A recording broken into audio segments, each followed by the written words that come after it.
Organic chemistry में आज पढ़ेंगे फ्रिस रिएरेंजमेंट, क्लेसन रिएरेंजमेंट और एक इप्सो सब्स्टिट्यूशन। ठीक है, चलिए। तो देखिए, क्लेसन रिएरेंजमेंट, फ्रिस रिएरेंजमेंट या फिर कह सकते हैं इप्सो सब्स्टिट्यूशन, ये सब एक इलेक्ट्रोफिलिक सब्स्टिट्यूशन के ही एग्जाम्पल हैं। ठीक है, चलिए। क्लेसन रिएरेंजमेंट में क्या है, अगर हम बात करें, देखिए इसमें क्या होगा, जैसे आपको दिखाई दे रहा है बेंजीन पे क्या है, ये एक ऑक्सीजन एटम है। इस ऑक्सीजन पे क्या लगा होगा, एक एलाइल एलाइल प्रोपीन। ठीक है, ये क्या बोल सकते हैं, एलाइल क्यों बोल रहे हैं, क्योंकि डबल बॉन्ड से जस्ट अगला कार्बन जो है वो बेंजीन से जुड़ा है, तो ये एलाइल प्रोपीन। तो अगर हम देखें इस टाइप की कोई सिचुएशन आएगी, तो अगर इसको क्या करें, हीट करें, तो हीट करते हैं तो ये जो पार्ट है, ये जो एलाइल वाला पार्ट है, ठीक है, एलाइल वाला पार्ट समझ गए, जिसमें एलाइल प्रोपाइन, जिसमें क्या होगा, 3 कार्बन होंगे और एक डबल बॉन्ड, और डबल बॉन्ड से जस्ट अगला जो डबल बॉन्डेड कार्बन कहलाता है विनाइल कार्बन, और डबल बॉन्ड से जस्ट अगला कार्बन कहलाता है एलाइल कार्बन। तो एलाइल प्रोपाइन, ये क्या होगा, जो एलाइल प्रोपाइन है ये रीअरेंज होके क्या होगा, ऑर्थो पोजीशन पे जाके सब्स्टिट्यूशन हो जाएगा। यहाँ से ये क्या होगा, ये इलेक्ट्रोफाइल इस पर अटैक होगा और यहाँ से H+ वहाँ पहुँच जाएगा। तो ये भी एक इलेक्ट्रोफिलिक सब्स्टिट्यूशन है, एक रीअरेंजमेंट है। ये कह सकते हैं कौन सी इलेक्ट्रोफिलिक सब्स्टिट्यूशन कह सकते हैं, इंटरनल, मॉलिक्यूल के अंदर अंदर ही क्या हो रही है, मॉलिक्यूल के अंदर ही एक इलेक्ट्रोफाइल जनरेट हुआ, वो इलेक्ट्रोफाइल अपने आप को रीअरेंज करके ऑर्थो पोजीशन पर आ गया और वहाँ से H+ निकल के उस पर चला जाएगा। ठीक है, ये प्रोसेस कैसे होगा, जब आप इसको हीट करेंगे तो ये रीअरेंज होना शुरू हो जाएगा, बॉन्ड इसके ब्रेक होना शुरू हो जाएंगे। क्या प्रोडक्ट क्या बनना है, प्रोडक्ट के लिए आप डायरेक्ट याद रख सकते हैं, ध्यान दीजिए, ये क्या होगा, ये डबल बॉन्ड इधर आएगा, डबल बॉन्ड इधर आएगा, और ये जो जिस पे स्टार लगा है, ये कार्बन, इस कार्बन के थ्रू क्या होगा, ये इस ऑर्थो पोजीशन से जुड़ जाएगा। तो समझे आप, डबल बॉन्ड इधर, और जिस कार्बन के थ्रू ऑक्सीजन से जुड़ा है उस कार्बन के थ्रू नहीं, उससे दूसरे कार्बन के थ्रू क्या होगा, इस ऑर्थो पोजीशन पर आके जुड़ेगा। ऐसा क्यों, क्योंकि क्या होता है, ये जो मॉलिक्यूल्स है, जैसे ये बॉन्ड, देखिए यहाँ जैसे ये बॉन्ड यहाँ से टूटेगा, वैसे पाई बॉन्ड यहाँ से टूटेगा, वैसे ये पाई बॉन्ड टूटेगा, ये पाई बॉन्ड, देखिए पाई सिंगल, लोन पेयर सिंगल, ये इस टाइप से कॉन्जुगेट, जैसे ये बॉन्ड यहाँ से क्या होता है, ब्रेक होता है, वैसे ये ब्रेक होगा, और ये क्या होगा, वैसे ये बॉन्ड ये ब्रेक होगा, और ये इसके साथ कंबाइन होता है, एक member 6 member cyclic transition state बनती है ये।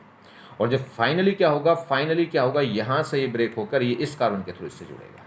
क्लियर, तो उस कहने का मतलब है, देखिए ऐसे समझे, जैसे यहाँ पे ये है, तो ये जब ये ऑर्थो पोजीशन पाएगा तो इस कार्बन के थ्रू आके जुड़ेगा, और अगर ये ऑर्थो से पैरा पे पहुंच जाए तो एक गत की और खा जाएगा, फिर वापस उसी कार्बन के थ्रू जाके जुड़ जाएगा। आगे बात समझ में, या तो ऑर्थो पे लगेगा या पैरा पे, क्योंकि ये प्लस m है, तो अगर ये ऑर्थो पे लगेगा तो इस जिस कार्बन के थ्रू ओ से जुड़ा उससे अनोदर कार्बन से जाके जुड़ेगा, और अगर वापस के अगर पैरा पोजिशन में लगे तो एक गत की और खा जाएगा, तो इसका मतलब जिस कार्बन से ऑक्सीजन जुड़ा था उसी कार्बन के थ्रू यहाँ के जुड़ेगा, उस अगर पैरा पे जा रहा है तो बिल्कुल वैसे का वैसे ही आ जाएगा, ऑर्थो पे आएगा तो क्या हो जाएगा, रोटेट होकर इस कार्बन के थ्रू।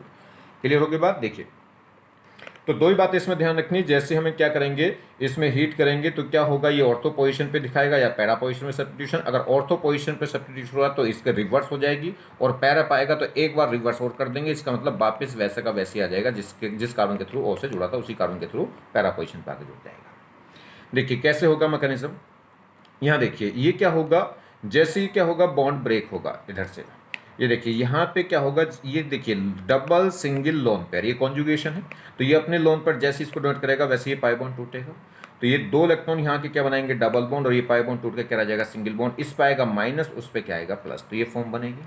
क्लियर, अब क्या होगा, जैसे ये प्लस आएगा तो इसमें क्या होगा, ये देखिए ये क्या होगा, यहाँ से ये डबल बॉन्ड इधर, जैसे ये बॉन्ड टूटेगा डबल बॉन्ड, वैसे ये सिंगल बॉन्ड यहाँ से टूटेगा, मतलब ये प्लस का मतलब इलेक्ट्रॉन की कमी हो गई, तो इसके इलेक्ट्रॉन छीनेगा, इस बॉन्ड को तोड़ेगा, इस बॉन्ड को तोड़ेगा तो यहाँ से इलेक्ट्रॉन छीनेगा, तो जैसे ये इलेक्ट्रॉन छीनेंगे वैसे ये पाई बॉन्ड ब्रेक होगा, तो ये क्या होगा, और जैसे ये पाई बॉन्ड ब्रेक होगा तो यहाँ प्लस आएगा, और प्लस आएगा तो ये तुरंत माइनस क्या कर देगा, अपने इलेक्ट्रॉन इसको डोनेट करेगा, तो देखिए ये बॉन्ड इधर, ये बॉन्ड इधर, और ये नेगेटिव अपने लोन पर इलेक्ट्रॉन इसको डोनेट करेगा। ये एक तरीके से क्या होगी, इलेक्ट्रोफाइल साइड होगी, जब ये बॉन्ड टूटेगा तो देखिए इस पर क्या आएगा, प्लस, और ये प्लस होगा तो ये इलेक्ट्रोफाइल साइड है, और इलेक्ट्रोफाइल साइड किस पे जाकर जुड़ जाएगी, नेगेटिव साथ के साथ। ठीक है, तो इसमें क्या होगी, एक नेगेटिव पॉजिटिव साइड क्या होगी, जनरेट होगी, तो ये क्या कहलाएगी, इसकी इलेक्ट्रोफाइल साइड। और कौन सा कार्बन है ये, जो सा स्टार, देखिए स्टार लग रहा था, तो ये इस कार्बन के थ्रू क्या होगा, ये ऑर्थो पोजीशन पे, तो जैसे ये प्लस आ गया तो बॉन्ड इधर तोड़ेगा, वैसे ये तोड़ेगा, तो इस पे क्या आएगा, यहाँ क्या आएगा, प्लस, और प्लस इस माइनस के साथ क्या हो जाएगा, कंबाइन, ये कह सकते हैं ये नेगेटिव चार्ज यहाँ इलेक्ट्रॉन की एक्सिस है, इलेक्ट्रॉन इसको डोनेट कर देगा, तो इससे क्या बन जाएगी, एक ट्रांजिशन स्टेट बनेगी। ये क्या हो गई, 6 मेंबर की क्या हो गई, 6 मेंबर साइक्लिक ट्रांजिशन स्टेट बन गई है। इसमें क्या है कि देखिए ये बॉन्ड बन रहा होगा, ये वाला बॉन्ड टूट रहा होगा, ये वाला बॉन्ड बन रहा होगा, ये वाला बॉन्ड टूट रहा होगा। आगे बात समझ में? तो इसे क्या बोलते हैं, ट्रांजिशन स्टेट। बॉन्ड फॉर्मेशन और बॉन्ड ब्रेकिंग दोनों प्रोसेस इसमें एक साथ चल रहे हैं। और जब ये प्रोसेस कंप्लीट हो जाएगा तो देखिए ये बॉन्ड कंप्लीट बन चुका होगा, ये बॉन्ड कंप्लीटली ब्रेक हो चुका होगा पाई बॉन्ड, और ये वाला पाई बॉन्ड कंप्लीटली बन चुका होगा, और ये वाला सिंगल बॉन्ड कंप्लीटली ब्रेक हो गया होगा। तो ये कंप्लीटली ब्रेक हो गया होगा, क्या बन गया होगा, देखिए CH2 CH double bond CH2, देखिए CH2 CH double bond CH। अब इस पे क्या हो गया, यहाँ एक H है, ये H यहाँ से क्या होगा, जैसे ही यहाँ से ये H क्या होगा, H तुरंत यहाँ से निकलेगा किस फॉर्म में, H कहाँ से शिफ्ट होगा, देखिए जैसे टॉटोमरिज्म आपने देखी होगी, ये कीटो फॉर्म है और ये कीटो फॉर्म है, और इसके पास क्या है, एसिडिक H है, क्योंकि देखिए ग्रुप से जुड़ने वाला अल्फा कार्बन पे जो H होंगे वो एसिडिक होंगे, तो H उस पर पहुंच जाएगा तो डबल बॉन्ड यहाँ आ जाएगा। ये क्या होगा, यहाँ टॉटोमरिज्म मतलब रीअरेंजमेंट हो गया। तो H कहाँ पहुंच जाएगा, ऊपर, और डबल बॉन्ड कहाँ आ जाएगा, नीचे। डबल बॉन्ड नीचे क्यों आ रहा है, ये रीअरेंजमेंट ये क्यों हो रहा है, इसमें ये कीटो फॉर्म में क्यों नहीं रुक रहा है, ये इनोल फॉर्म में क्यों जा रहा है, क्योंकि जैसे ये इनोल फॉर्म में जाएगा H वहाँ आएगा तो डबल बॉन्ड यहाँ आएगा, और डबल बॉन्ड यहाँ आते ही क्या हो गया, ये बेंजीन बन जाएगी एरोमेटिक, और एरोमेटिक कंपाउंड क्या होते हैं, मोर स्टेबल। तो इसलिए कहाँ जाकर रुकेगा, इनोल फॉर्म में। तो तुरंत क्या हो जाएगा, ये H ऊपर पहुंच जाएगा, डबल बॉन्ड नीचे, तो क्या हो जाएगी। तो कुल मिला के फाइनल रिजल्ट ध्यान रखिए आप, बस इतना ध्यान रखना है कि इसमें इसमें जो इंटरमीडिएट बनता है वो क्या है, 6 मेंबर साइक्लिक ट्रांजिशन स्टेट बनती है, और वो क्या होगा, फाइनली फाइनल प्रोडक्ट क्या होना है, ये जो पार्ट है, ये पार्ट क्या होगा, इस ऑर्थो पोजीशन पर आकर सब्स्टिट्यूट होगा, और जब ये ऑर्थो पर आकर सब्स्टिट्यूट होगा तो यहाँ से H+ निकल के O पे चला जाएगा। फाइनल ये रिजल्ट है।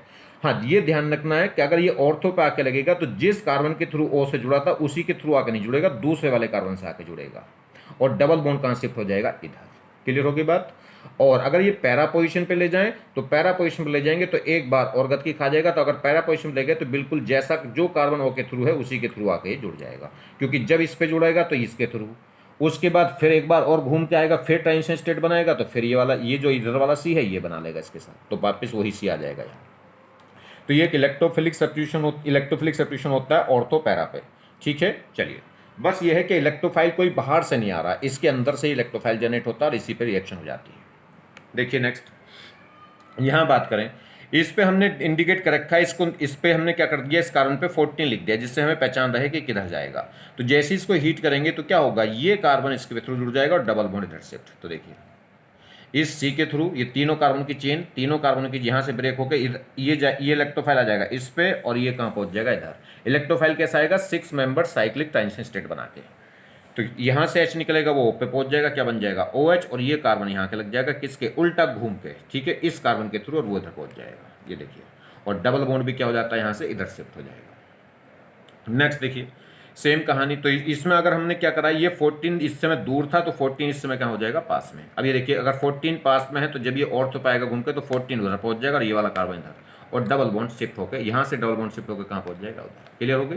बहुत सिंपल सा प्रोडक्ट है, ध्यान रखना है बस, ये ऑर्थो पोजिशन पर जाके जुड़ जाएगा, और यहाँ से H निकलेगा, उधर ऑर्थो पे भी आ सकता है, पैरा पे आ सकता है।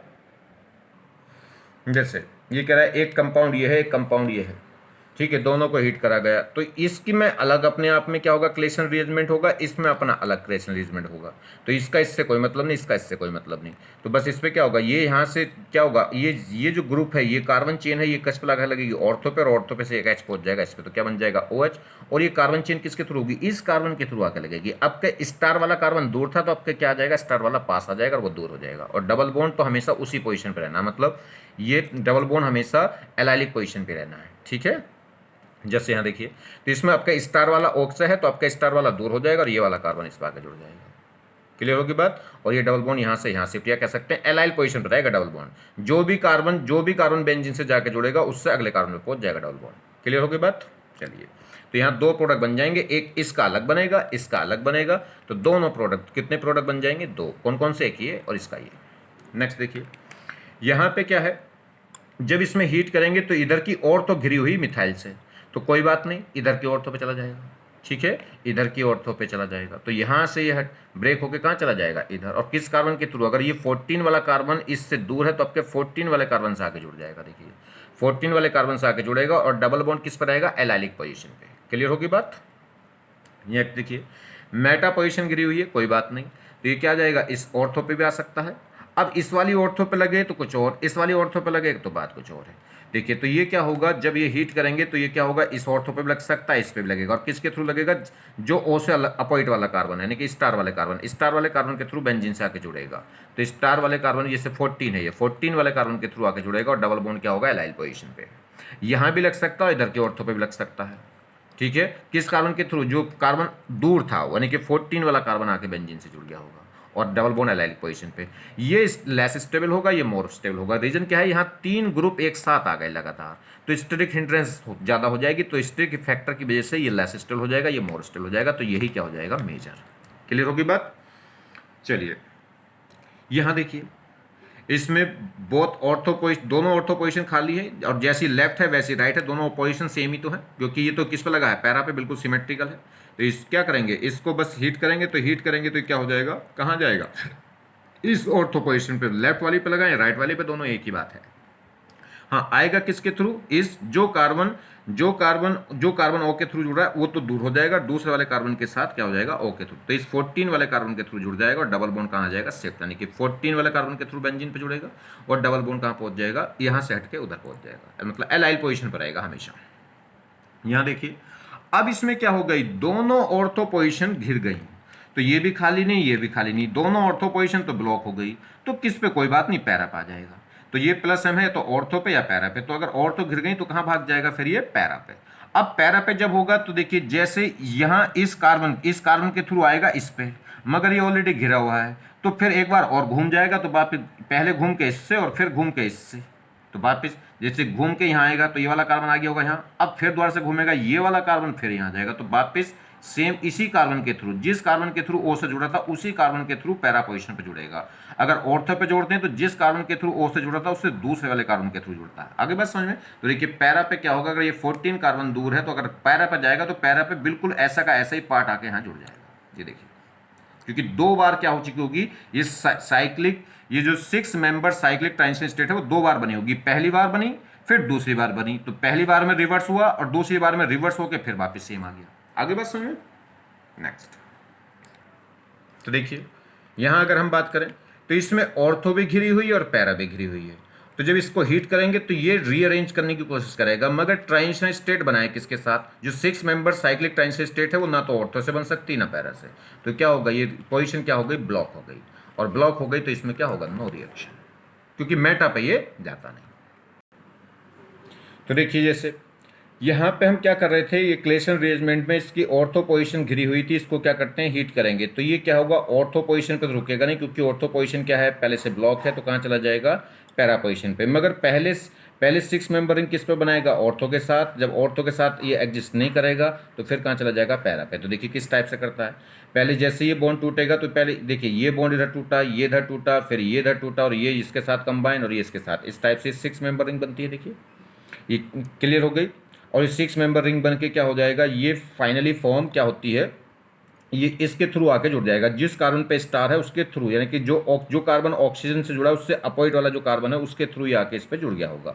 मगर यहाँ पे क्या है, ये बल्कि ग्रुप है, ये क्या करेगा, हिंड्रेंस करेगा, और हिंड्रेंस करेगा तो ये इलेक्ट्रोफाइल साइट यहाँ ये नहीं रुकेगा। अब ये फिर दोबारा से क्या होगा, अब ये फिर इस कार्बन के थ्रू, क्योंकि ये पाई बॉन्ड टूटेगा तो ये इधर टूटेगा और इधर टूटेगा तो ये प्लस पार्ट होगा, और जो प्लस पार्ट होता है इलेक्ट्रोफाइल पार्ट होता है, जो इलेक्ट्रोफाइल साइड होती है मतलब पॉजिटिव चार्ज वाली, वही तो जाकर अटैक करती है, क्योंकि कौन सी रिएक्शन है, electrophilic substitution, intramolecular electrophilic substitution reaction है, तो इलेक्ट्रोफाइल ही तो अटैक करेगा बेंजीन पे। इसमें भी देखिए यहाँ जब टूट रहा था बॉन्ड, इधर को इलेक्ट्रॉनों का फ्लो इधर था, तो इस पे क्या होगा, पॉजिटिव चार्ज, इधर क्या आएगा, नेगेटिव। तो जहाँ इलेक्ट्रॉनों की डेफिशिएंसी है वो कौन सी साइट हो जाएगी, इलेक्ट्रोफाइल साइट, और ये इलेक्ट्रोफाइल साइट ही क्या करती थी, इस ऑर्थो पोजीशन पर जाकर जुड़ती थी। अब ये जाके जुड़ गया, अब इस केस में इलेक्ट्रोफाइल साइट क्या होगी, फिर इलेक्ट्रॉनों का फ्लो इधर है, इलेक्ट्रॉनों का फ्लो इधर है, तो किस पे क्या आएगा, यहाँ इलेक्ट्रॉनों की डेंसिटी कम हो जाएगी, यहाँ इधर नेगेटिव इधर प्लस, और प्लस आएगा तो यही इलेक्ट्रोफाइल साइट है, और यही क्या करेगी, इस पैरा पोजीशन पर अटैक करेगी। तो कैसे ये फिर यहाँ से 6 मेंबर रिंग बना देगी, और फाइनली क्या होगा, ये बॉन्ड टूट जाएगा और ये बॉन्ड बन जाएगा। आगे बात समझ में। तो देखिए तो ये फाइनली क्या होगा, इस पर आके जुड़ जाएगा। अब यहाँ से H कहाँ पहुंचेगा, फिर वही टोटो देखिए, डबल सिंगल अल्फा, तो ये एसिडिक H है, और एसिडिक H है तो क्या हो जाएगा, ये H O पे पहुंच जाएगा, और ये वाला डबल बॉन्ड यहाँ, ये वाला डबल बॉन्ड यहाँ, तो बन गई एरोमेटिक। आगे बात समझ में, मैकेनिज्म समझ गए पैरा पोजीशन पे जाने का। तो इसमें भी फाइनली लास्ट में क्या होता है, जब ये इलेक्ट्रोफाइल आके जुड़ जाएगा तो यहाँ से H+ क्या हो जाता है, इस O पे चला जाएगा, मतलब टॉटोमेरिज्म। तो जहाँ से यहीं से तो इस O से तो इलेक्ट्रोफाइल आया था, ये यहाँ से यहाँ आया और यहाँ से यहाँ आया, ठीक है। और जहाँ से इलेक्ट्रोफाइल आया था वहीं से ये H+ निकल कर वहाँ पहुँच जाएगा। आगे बात समझ में, मतलब एक इलेक्ट्रोफाइल बेंजीन पर अटैक करता है, दूसरा H+ वहां से निकलता है। यही तो इलेक्ट्रोफिलिक सब्स्टिट्यूशन थी, कोई E+ आके बेंजीन पे जुड़ेगा और H+ निकलेगा। ये H+ जहां भी फाइनली इलेक्ट्रोफाइल रुकेगा वहीं से H+ कहां पहुंचा देंगे, 100 पे। बस ये है कि ये कैसी रिएक्शन है, इलेक्ट्रोफिलिक सब्स्टिट्यूशन है मगर इंट्रामोलिकुलर है, उसी के अंदर क्या है, इलेक्ट्रोफाइल जनरेट हो रहा है, वही इलेक्ट्रोफाइल है और वही रिएक्टेंट है। आगे बात समझ में, वही रिजेंट है और वही सबस्ट्रेट है। तो नोट पॉइंट क्या है, ये कह रहा है if both ortho position are occupied then only para product will be formed by two consecutive Claisen rearrangement, that is कह सकते हैं टू कॉन्जुगेटिव 6 मेंबर साइक्लिक ट्रांसिस्टेट। ये कह रहा है अगर दोनों ऑर्थो पोजीशन क्या है, एक्यूपाइड हो, घिरी हुई हो, तो फिर क्या होगा, पैरा प्रोडक्ट बनेगा, केवल पैरा प्रोडक्ट बनेगा। और पैरा प्रोडक्ट कैसे बनेगा, दो बार क्या होगी, 6 मेंबर साइक्लिक ट्रांसिस्टेट बनेगी। पहले इसके ऑर्थो के साथ बनाएगा, फिर ऑर्थो पैरा के साथ बनाएगा। क्लियर हो गई। तो ये 2 बार क्या होगी, तो इसमें जो ट्रांसिस्टेट बन रही है 6 मेंबर साइक्लिक ट्रांसिस्टेट, वो कितनी बार बनेगी, 2 बार। चलिए, if Claisen rearrangement take place at ortho position then carbon away from the oxygen will be attach to the ortho position. ये कह रहा है अगर सब्स्टिट्यूशन क्या हो रही है, केवल ऑर्थो, अगर सब्स्टिट्यूशन ऑर्थो पोजीशन पर हो रही है तो ऑर्थो पोजीशन पे वो कार्बन आके अटैच करता है जो कार्बन ऑक्सीजन से अपोजिट साइड वाला होता है। वही तो मैंने बताया, देखिए if Claisen rearrangement take place at ortho position then carbon away from the oxygen, ये जैसे बेंजीन है, बेंजीन पे ऑक्सीजन से दूर वाला जो कार्बन है वो कार्बन आके किस पे लगता था, ऑर्थो पोजीशन पे। तो carbon away from the oxygen will attach to the ortho position. दूसरा, if Claisen rearrangement take place at para position then carbon bonded with the oxygen will be attach to the para position. तो oxygen से जुड़ने वाला जो carbon था वही वापिस क्या जाता पैरा पे। क्यों, जब हम ऑर्थो पे लाते हैं तो ऑक्सीजन से दूर वाला, जो ऑक्सीजन से अपोजिट वाला जो कार्बन है वो आके जुड़ेगा ऑर्थो पे, और ये जो ऑक्सीजन से जुड़ा था कार्बन वो हो जाएगा फ्रंट पे, दूर अपोजिट हो जाएगा। अब के जब दोबारा से ट्रांसिस्टेट बनेगी तो आपके जो अपोजिट वाला कार्बन था वापस फिर पैरा पे आ जाएगा। तो यही अपोजिट वाला तो कार्बन ऑक्सीजन पे था। तो अगर ऑर्थो पे हुई तो कौन से कार्बन के थ्रू आके जुड़ेगा, जो ऑक्सीजन के अपोजिट है, और अगर पैरा पे हुई तो उसी कार्बन के थ्रू आके अटैच होता है जो कार्बन ऑक्सीजन से अटैच था। देखिए, ये कुछ बेसिक सी बातें हैं। ये कॉमन नेम जैसे कैसे लिखते हैं बेंजीन पे, अगर कोई बेंजीन वाले पार्ट पे कोई ग्रुप लग जाए तो उनका नाम कैसे होता है, ये वैसे मैं कॉमन नेम में लेक्चर ले चुका हूँ, IUPAC नेमिंग में पढ़ा हुआ है, वहाँ देख लीजिएगा। थोड़ा सा आगे एक बच्चे ने पूछ लिया था तो यहाँ बता दिया था, आपको भी बता देता हूँ। तो अगर ये बेंजीन पे क्या है, CO ग्रुप लग जाए, बेंजीन पे ये CO ग्रुप के साथ कोई बैलेंसी हो तो इसे बोलते हैं बेंजोनॉयल। ठीक है, बेंजीन पे CO ग्रुप के साथ ही कोई बैलेंसी लगी हो तो इस पूरे ग्रुप को बोलते हैं बेंजोनॉयल। बेंजीन पे एक CH2 के साथ बैलेंसी हो तो इसे बोलते हैं बेंजाइल। अगर बेंजीन पे एक कार्बन और 2 बैलेंसी लगी हो तो उसे बोलते हैं बेंजल। ठीक, अगर बेंजीन पे एक CH3 लगी हो और CH3 के अपोजिट पोजीशन पे ये मतलब क्या लगा हो, पोजीशन ये बैलेंसी लगी हो तो इसे बोलते हैं पैरा पोजीशन हो गई, तो पैरा टॉयल, TOTHYL। ठीक है, और अगर बेंजीन पे जो कार्बन लगा है उस पर 3 बैलेंसी हो तो बेंजो। तो 3 बैलेंसी थी तो बेंजो, 2 बैलेंसी तो बेंजल, 1 बैलेंसी तो बेंजाइल, और CO ग्रुप लग रहा है तो बेंजोलॉयल।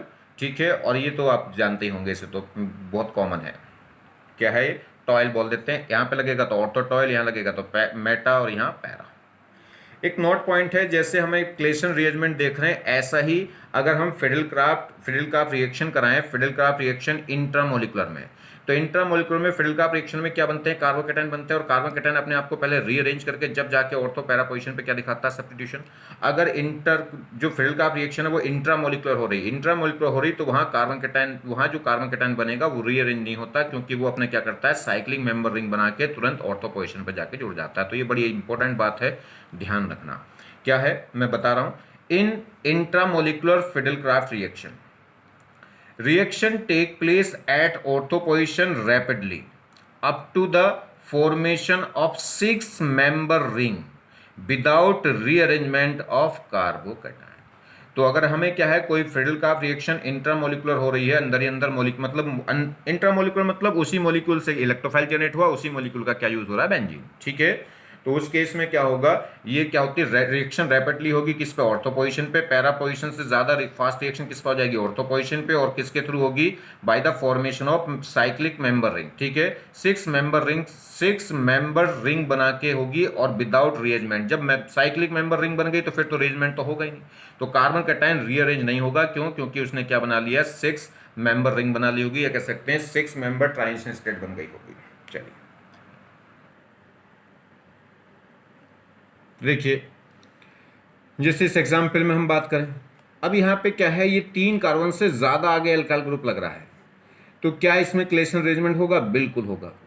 हीट कर दिया इसको, तो देखिए ध्यान दीजिए, जो कार्बन क्या है ओ से जुड़ा है, उस कार्बन से जस्ट अगले कार्बन पे ये डबल बॉन्ड मतलब एलाइल पोजीशन आ गई, या कह सकते हैं डबल बॉन्ड से जस्ट अगला जो कार्बन है वो ऑक्सीजन से जुड़ा है, यानी कि एलाइल कार्बन किससे जुड़ा है, ऑक्सीजन से जुड़ा है। ठीक है, अब ये आर है, आने रहने दीजिए, इस आर का कोई मतलब नहीं है। अब जब ये क्या होगा, जब हीट करेंगे तो ये किस पे होगा, जब देखिए जो एलाइल पोजीशन वाला कार्बन है, इनके जो इलेक्ट्रोफाइल साइट होती है वो जाके क्या करेगी, ऑर्थो पोजीशन पे जुड़ेगी। तो यहाँ से बॉन्ड टूट के इससे H पहुंच जाता है वहाँ, और ये इसके थ्रू जुड़ेगी, तो इस कार्बन के थ्रू, जिसपे क्या है 14 लिख रहा है, तो इस कार्बन के थ्रू जुड़ गया। और इस कार्बन पे क्या लगा, एक तो ये CH2, देखिए इस कार्बन पे एक तो लगा CH2, और एक क्या लगा R, तो R लग रहा रहने दीजिए। अरे बात समझ में नहीं, इससे कोई दिक्कत नहीं होगी। बस ये डबल बॉन्ड यहाँ, वो तो तुम्हें पता ही है एलाइल पोजीशन पे डबल बॉन्ड रहेगा। अगर ये इस कार्बन के थ्रू आके जुड़ेगा तो डबल बॉन्ड कहाँ पहुंच जाता है, यहाँ। तो इसमें क्लेशन अरेंजमेंट होगी, और कोई नहीं कैसा होगा बता दिया। ये देखिए, तो इसमें अगर यहाँ पे क्या है, ये ऑर्थो पोजीशन, दोनों पोजीशन गिरी हुई हैं, तो इसमें क्या होगा, अगर हम क्या करेंगे, जब हीट करेंगे तो इसमें भी क्लेशन अरेंजमेंट होगा, किस पे होगा, पैरा पोजीशन पे। बस कंडीशन हमें तो ये होनी चाहिए कि ओ से जुड़ने वाला जो कार्बन है उसकी एलाइल पोजीशन पे क्या होना चाहिए, डबल बॉन्ड, या कह सकते हैं वो डबल बॉन्ड की एलाइल पोजीशन वाला कार्बन, डबल बॉन्ड से जो एलाइल पोजीशन वाला कार्बन है वो ऑक्सीजन से जुड़ा होना चाहिए। तो इसमें और तो गिरी हुई, तो कहाँ चला जाएगा, पैरा पे। और जब पैरा पे आएगा तो बिल्कुल सीधा सीधा इस जिस कार्बन के थ्रू जो कार्बन ऑक्सीजन से जुड़ा होता है वही आके जुड़ जाएगा पैरा पे। और ऑर्थो पे क्या होता था, जो कार्बन ऑक्सीजन से जुड़ा उससे अपोजिट वाला ये कार्बन आके जुड़ता था। तो इसमें बस यही कार्बन सीधा सीधा पूरा ग्रुप ऐसे का ऐसे ही आके पैरा पे जुड़ जाएगा। क्लियर होगी बात। तो इसमें खास बात क्या है, तो ध्यान क्वेश्चन पूछ ले,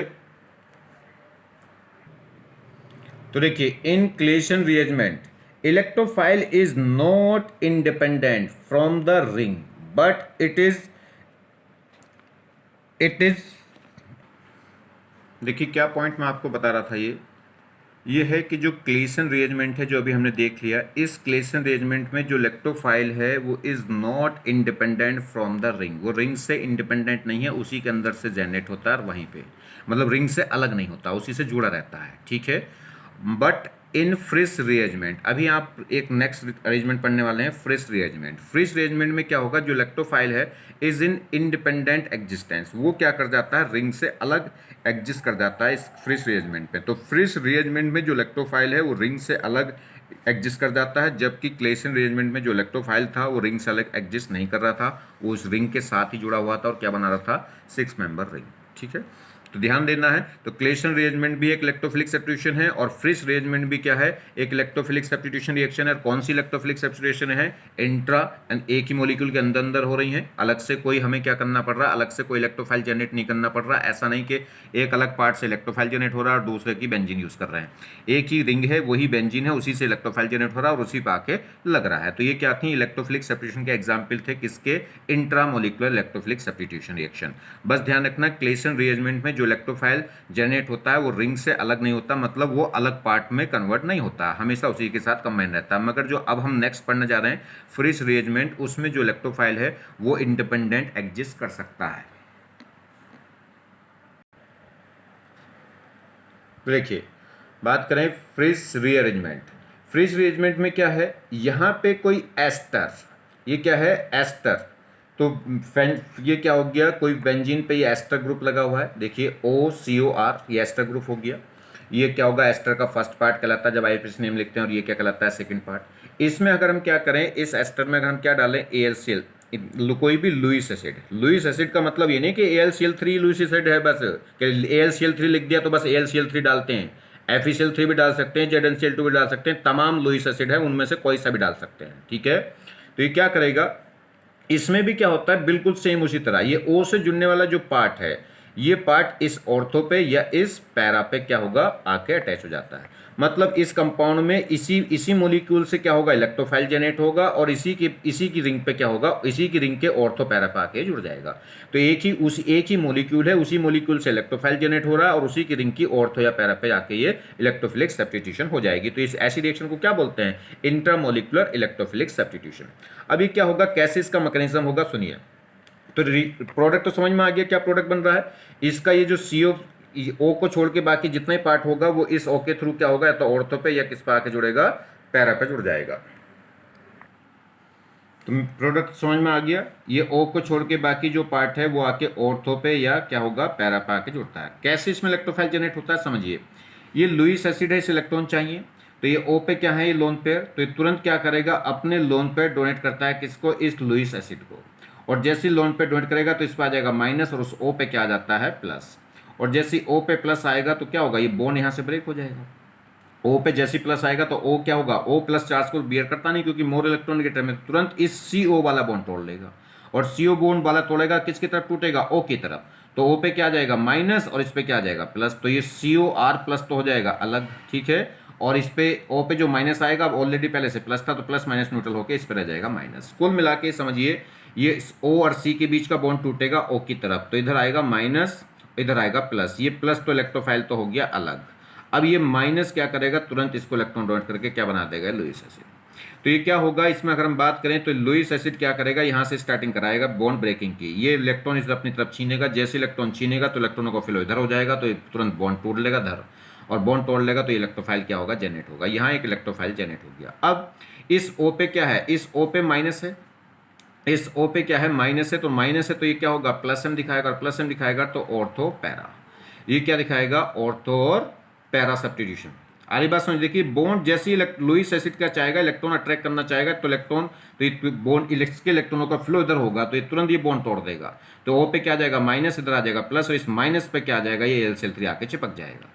तो ये ओ पे क्या है, नेगेटिवली चार्ज है, और नेगेटिवली चार्ज है तो ये क्या दिखाएगा, प्लस एम, और प्लस एम होगा तो ऑर्थो पैरा सब्स्टिट्यूटेड। अब ये जो इलेक्ट्रोफाइल जनरेट हो गया इसी के अंदर से, ये इलेक्ट्रोफाइल इसके ऑर्थो पे या इसके क्या होगा, पैरा पे जाके जुड़ेगा। रीअरेंजमेंट तो इसमें होगा नहीं, मैंने आपको बताया। अगर इस कार्बन कैटायन में रीअरेंजमेंट कर दिया तो अगर ये ओ तुरंत क्या करेगा, बैक बॉन्डिंग से ट्रिपल बॉन्ड बना के इसका ऑक्टेट कंप्लीट कर देता है। मगर उस केस में जब ओ पे प्लस आएगा तो इसका हर एक एटम का ऑक्टेट कंप्लीट हो जाएगा, फिर ये इलेक्ट्रोफाइल की तरह काम नहीं करता, इसलिए रीअरेंजमेंट तो इसमें नहीं होगा। ये सिर्फ इसी फॉर्म में रहेगा, एसाइलियम कार्बन कैटायन इसे बोलते हैं, ठीक है। तो ये इसी फॉर्म में रहेगा और ये इलेक्ट्रोफाइल इस पे जाके जुड़ जाएगा, इसके ऑर्थो या पैरा पे। मेजर प्रोडक्ट कौन होगा, पैरा, क्योंकि ऑर्थो पे थोड़ी हिंड्रेंस होती है। तो देखिए कुछ क्वेश्चन कर लेते हैं इसके। जैसे हमारे पास क्या है, ये हमने कोई एस्टर लिया, ठीक है, और एस्टर में क्या है, ये बेंजाइल इसमें लगा हुआ है, ये बेंजीन फिनाइल रिंग। तो हमने कोई एस्टर लिया है तो इसमें क्या होगा, जैसे लुईस एसिड डालेंगे, कोई भी लुईस एसिड आप इसमें डालें तो लुईस एसिड क्या करा देगा, यहाँ पे इसे ब्रेक करा देगा, इस बॉन्ड को क्या करा देता है, ब्रेक। इधर प्लस और इधर क्या हो जाता है, माइनस। तो यहाँ इधर माइनस बनेगा, इधर प्लस, और ये जो इलेक्ट्रोफाइल जनरेट होता है, ये इलेक्ट्रोफाइल इसके ऑर्थो या पैरा पे जाके अटैच हो जाएगा, और वहाँ से जिस पे भी अटैच होगा वहाँ से H प्लस निकलेगा, वो H प्लस वापस। आगे बात समझ में। तो ये इलेक्ट्रोफाइल जाएगा और H प्लस आएगा, और कहाँ जाएगा, ऑर्थो या पैरा पे। बिल्कुल वैसे का वैसे ये पार्ट आके ऑर्थो पे या वैसे का वैसे ही पैरा पे। नेक्स्ट देखिए, ये ये हमारे पास एस्टर हुआ, तो इसमें क्या होगा, हमने लुईस एसिड डाला तो तुरंत इस बॉन्ड को ब्रेक करवा देगा ये, और इस बॉन्ड को ब्रेक करके इलेक्ट्रोफाइल जनरेट होगा। और ये इलेक्ट्रोफाइल देखिए, ये जो इलेक्ट्रोफाइल जनरेट हो रहा है ये अलग हो जा रहा है, इस बेंजीन से इस पार्ट से अलग हो जा रहा है और अलग हो जा रहा है। तो इस केस में इलेक्ट्रोफाइल क्या हो सकता है, अलग हो सकता है। अभी हमने जो क्लेशन अरेंजमेंट देखा था उसमें जो इलेक्ट्रोफाइल था वो इस पार्ट से अलग नहीं हो पा रहा था, वो इसी साथ जुड़ा जुड़ा ये वाला पार्ट इससे आगे जुड़ रहा था, ठीक है। वो क्या बना रहा था, 6 मेंबर रिंग, उसमें रिंग बन रही थी। और जब भी देखिए, जब भी साइक्लिक ट्रांजिशन स्टेट बनती है वहाँ पर रीअरेंजमेंट नहीं होता, ध्यान रखना। तो उसमें अगर हमने क्या लिया था, कोई इंटरमोलिकुलर फिडेल रिएक्शन की बात कर रहे थे, तो उस केस में क्या होगा, एक ट्रांजिशन स्टेट बनती है, और ट्रांजिशन स्टेट बनेगी तो उसमें जो कार्बन कैटायन था वो रीअरेंजमेंट नहीं करता था।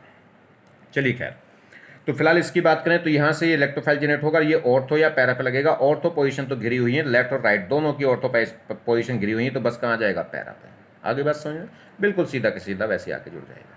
सेम कहानी, इसमें ये वाली ऑर्थो और ये पैरा घिरी हुई, तो ये ऑर्थो बची हुई है, तो इस पर आ जाएगा यहाँ से। ये इलेक्ट्रोफाइल क्या करेगा, ये लुईस एसिड क्या करेगा, इस इलेक्ट्रोफाइल को जनरेट कराएगा, ये इलेक्ट्रोफाइल इसके ऑर्थो पे आके जुड़ेगा और वहाँ से H प्लस उस पर पहुँच जाएगा।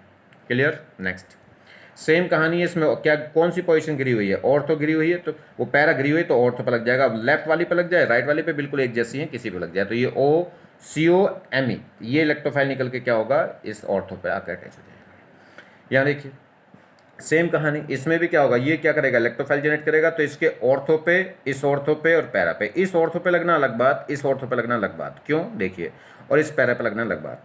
तो अगर हम बात करें, इस एक बार तो पैरा पे लगा दिया, एक बार इस वाली ऑर्थो पे लगा दिया, और एक बार इस वाली ऑर्थो पे, इस वाली ऑर्थो पे 3 ग्रुप लगातार एक साथ आ गए, तो ये तो क्या हो जाएगा, ऑलमोस्ट जीरो हो जाएगा, इसके बनने के चांसेस क्या हो जाएंगे, ऑलमोस्ट 0%, क्योंकि ये हाईली अनस्टेबल हो गया, किसकी वजह से, स्टेरिक रिपल्शन की वजह से। तो ये बनेगा और ये बनेगा, ठीक है।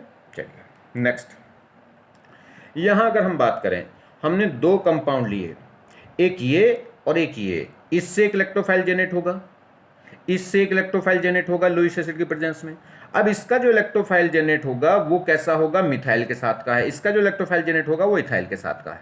अगर इस थोड़ी देर के लिए इसे भूल जाऊं, तो इसका जो इलेक्ट्रोफाइल है वो इसकी ऑर्थो है पैरा पे, इसके 2 प्रोडक्ट बन जाएंगे, इससे अकेले इससे कितने प्रोडक्ट आएंगे, 2। इसकी बात करें, इसको थोड़ी देर के लिए भूल जाएं, तो इसका जो इलेक्ट्रोफाइल है वो इसके ऑर्थो और पैरा पे लग सकता है, तो 2 प्रोडक्ट इसके बन जाएंगे। तो अगर हम बात करें टोटल, अगर हम टोटल इंट्रामोलिकुलर प्रोडक्ट की बात करें तो 4 बनेंगे। इंट्रामोलिकुलर मतलब इसका इलेक्ट्रोफाइल इसी के पास रहना चाहिए, इसका इसके पास। अगर इसका इलेक्ट्रोफाइल इसके पास पहुंच गया तो फिर वो इंट्रा कहाँ रही, एक मोलिक्यूल का से इलेक्ट्रोफाइल जनरेट हुआ और दूसरे पर पहुंच गया, तो फिर वो इंट्रा नहीं कहलाएगी, फिर वो क्या हो जाएगी, इंटर। तो इसके 2 मॉलिक्यूल बन सकते हैं, इसके 2 बन सकते हैं, तो इंट्रामोलिकुलर अगर प्रोडक्ट देखूं तो कितने बनेंगे, 4। मगर टोटल की बात करें तो टोटल की बात क्या है, इसका जो इलेक्ट्रोफाइल है वो इस पे जाके जुड़ सकता है, इसका वाला इलेक्ट्रोफाइल इथाइल वाला वो इस पे जाके जुड़ सकता है, तो अब ये क्या हो जाएगी, हाँ मिक्सिंग भी हो सकती है। तो इनके खुद के ये अपना इलेक्ट्रोफाइल तो ऑर्थो और पैरा पा के जुड़ेगा जुड़ेगा, इसका वाला भी आकर अलग से जुड़ सकता है। तो देखिए जरा, ये देखिए, तो अगर हमारे पास क्या है, ये जो अगर हम पहली बात करें मिथाइल वाले की, तो ये लुईस एसिड इस पे जाकर अटैक होगा, और अब इससे जो इलेक्ट्रोफाइल निकला होगा, कौन सा इलेक्ट्रोफाइल निकला होगा इससे, CH3 MECO double bond O, ठीक है, MEC plus double bond O, वो क्या होगा, अब इसके ऑर्थो पे या इसके पैरा पे लग जाए, तो 2 प्रोडक्ट। तो ये दूसरा वाला है, दूसरे वाले में इसका जो इलेक्ट्रोफाइल है वो कौन है, इथाइल वाला, तो उसके ऑर्थो पे या उसकी किस पे लग जाए, पैरा पे। ऑर्थो पे लगेगा तो ऑर्थो पे से ऐसे निकल के वहां पहुंच गया होगा, पैरा पे लगेगा तो पैरा से। तो 2 प्रोडक्ट उसके, 2 इसके, 4 तो ये हो गए। ये तो क्या कहलाएंगे, एक ही मोलिक्यूल का इलेक्ट्रोफाइल उसी की बेंजीन रिंग पे जाके लग रहा है, तो ये भी इंट्रा है, ये भी इंट्रा है।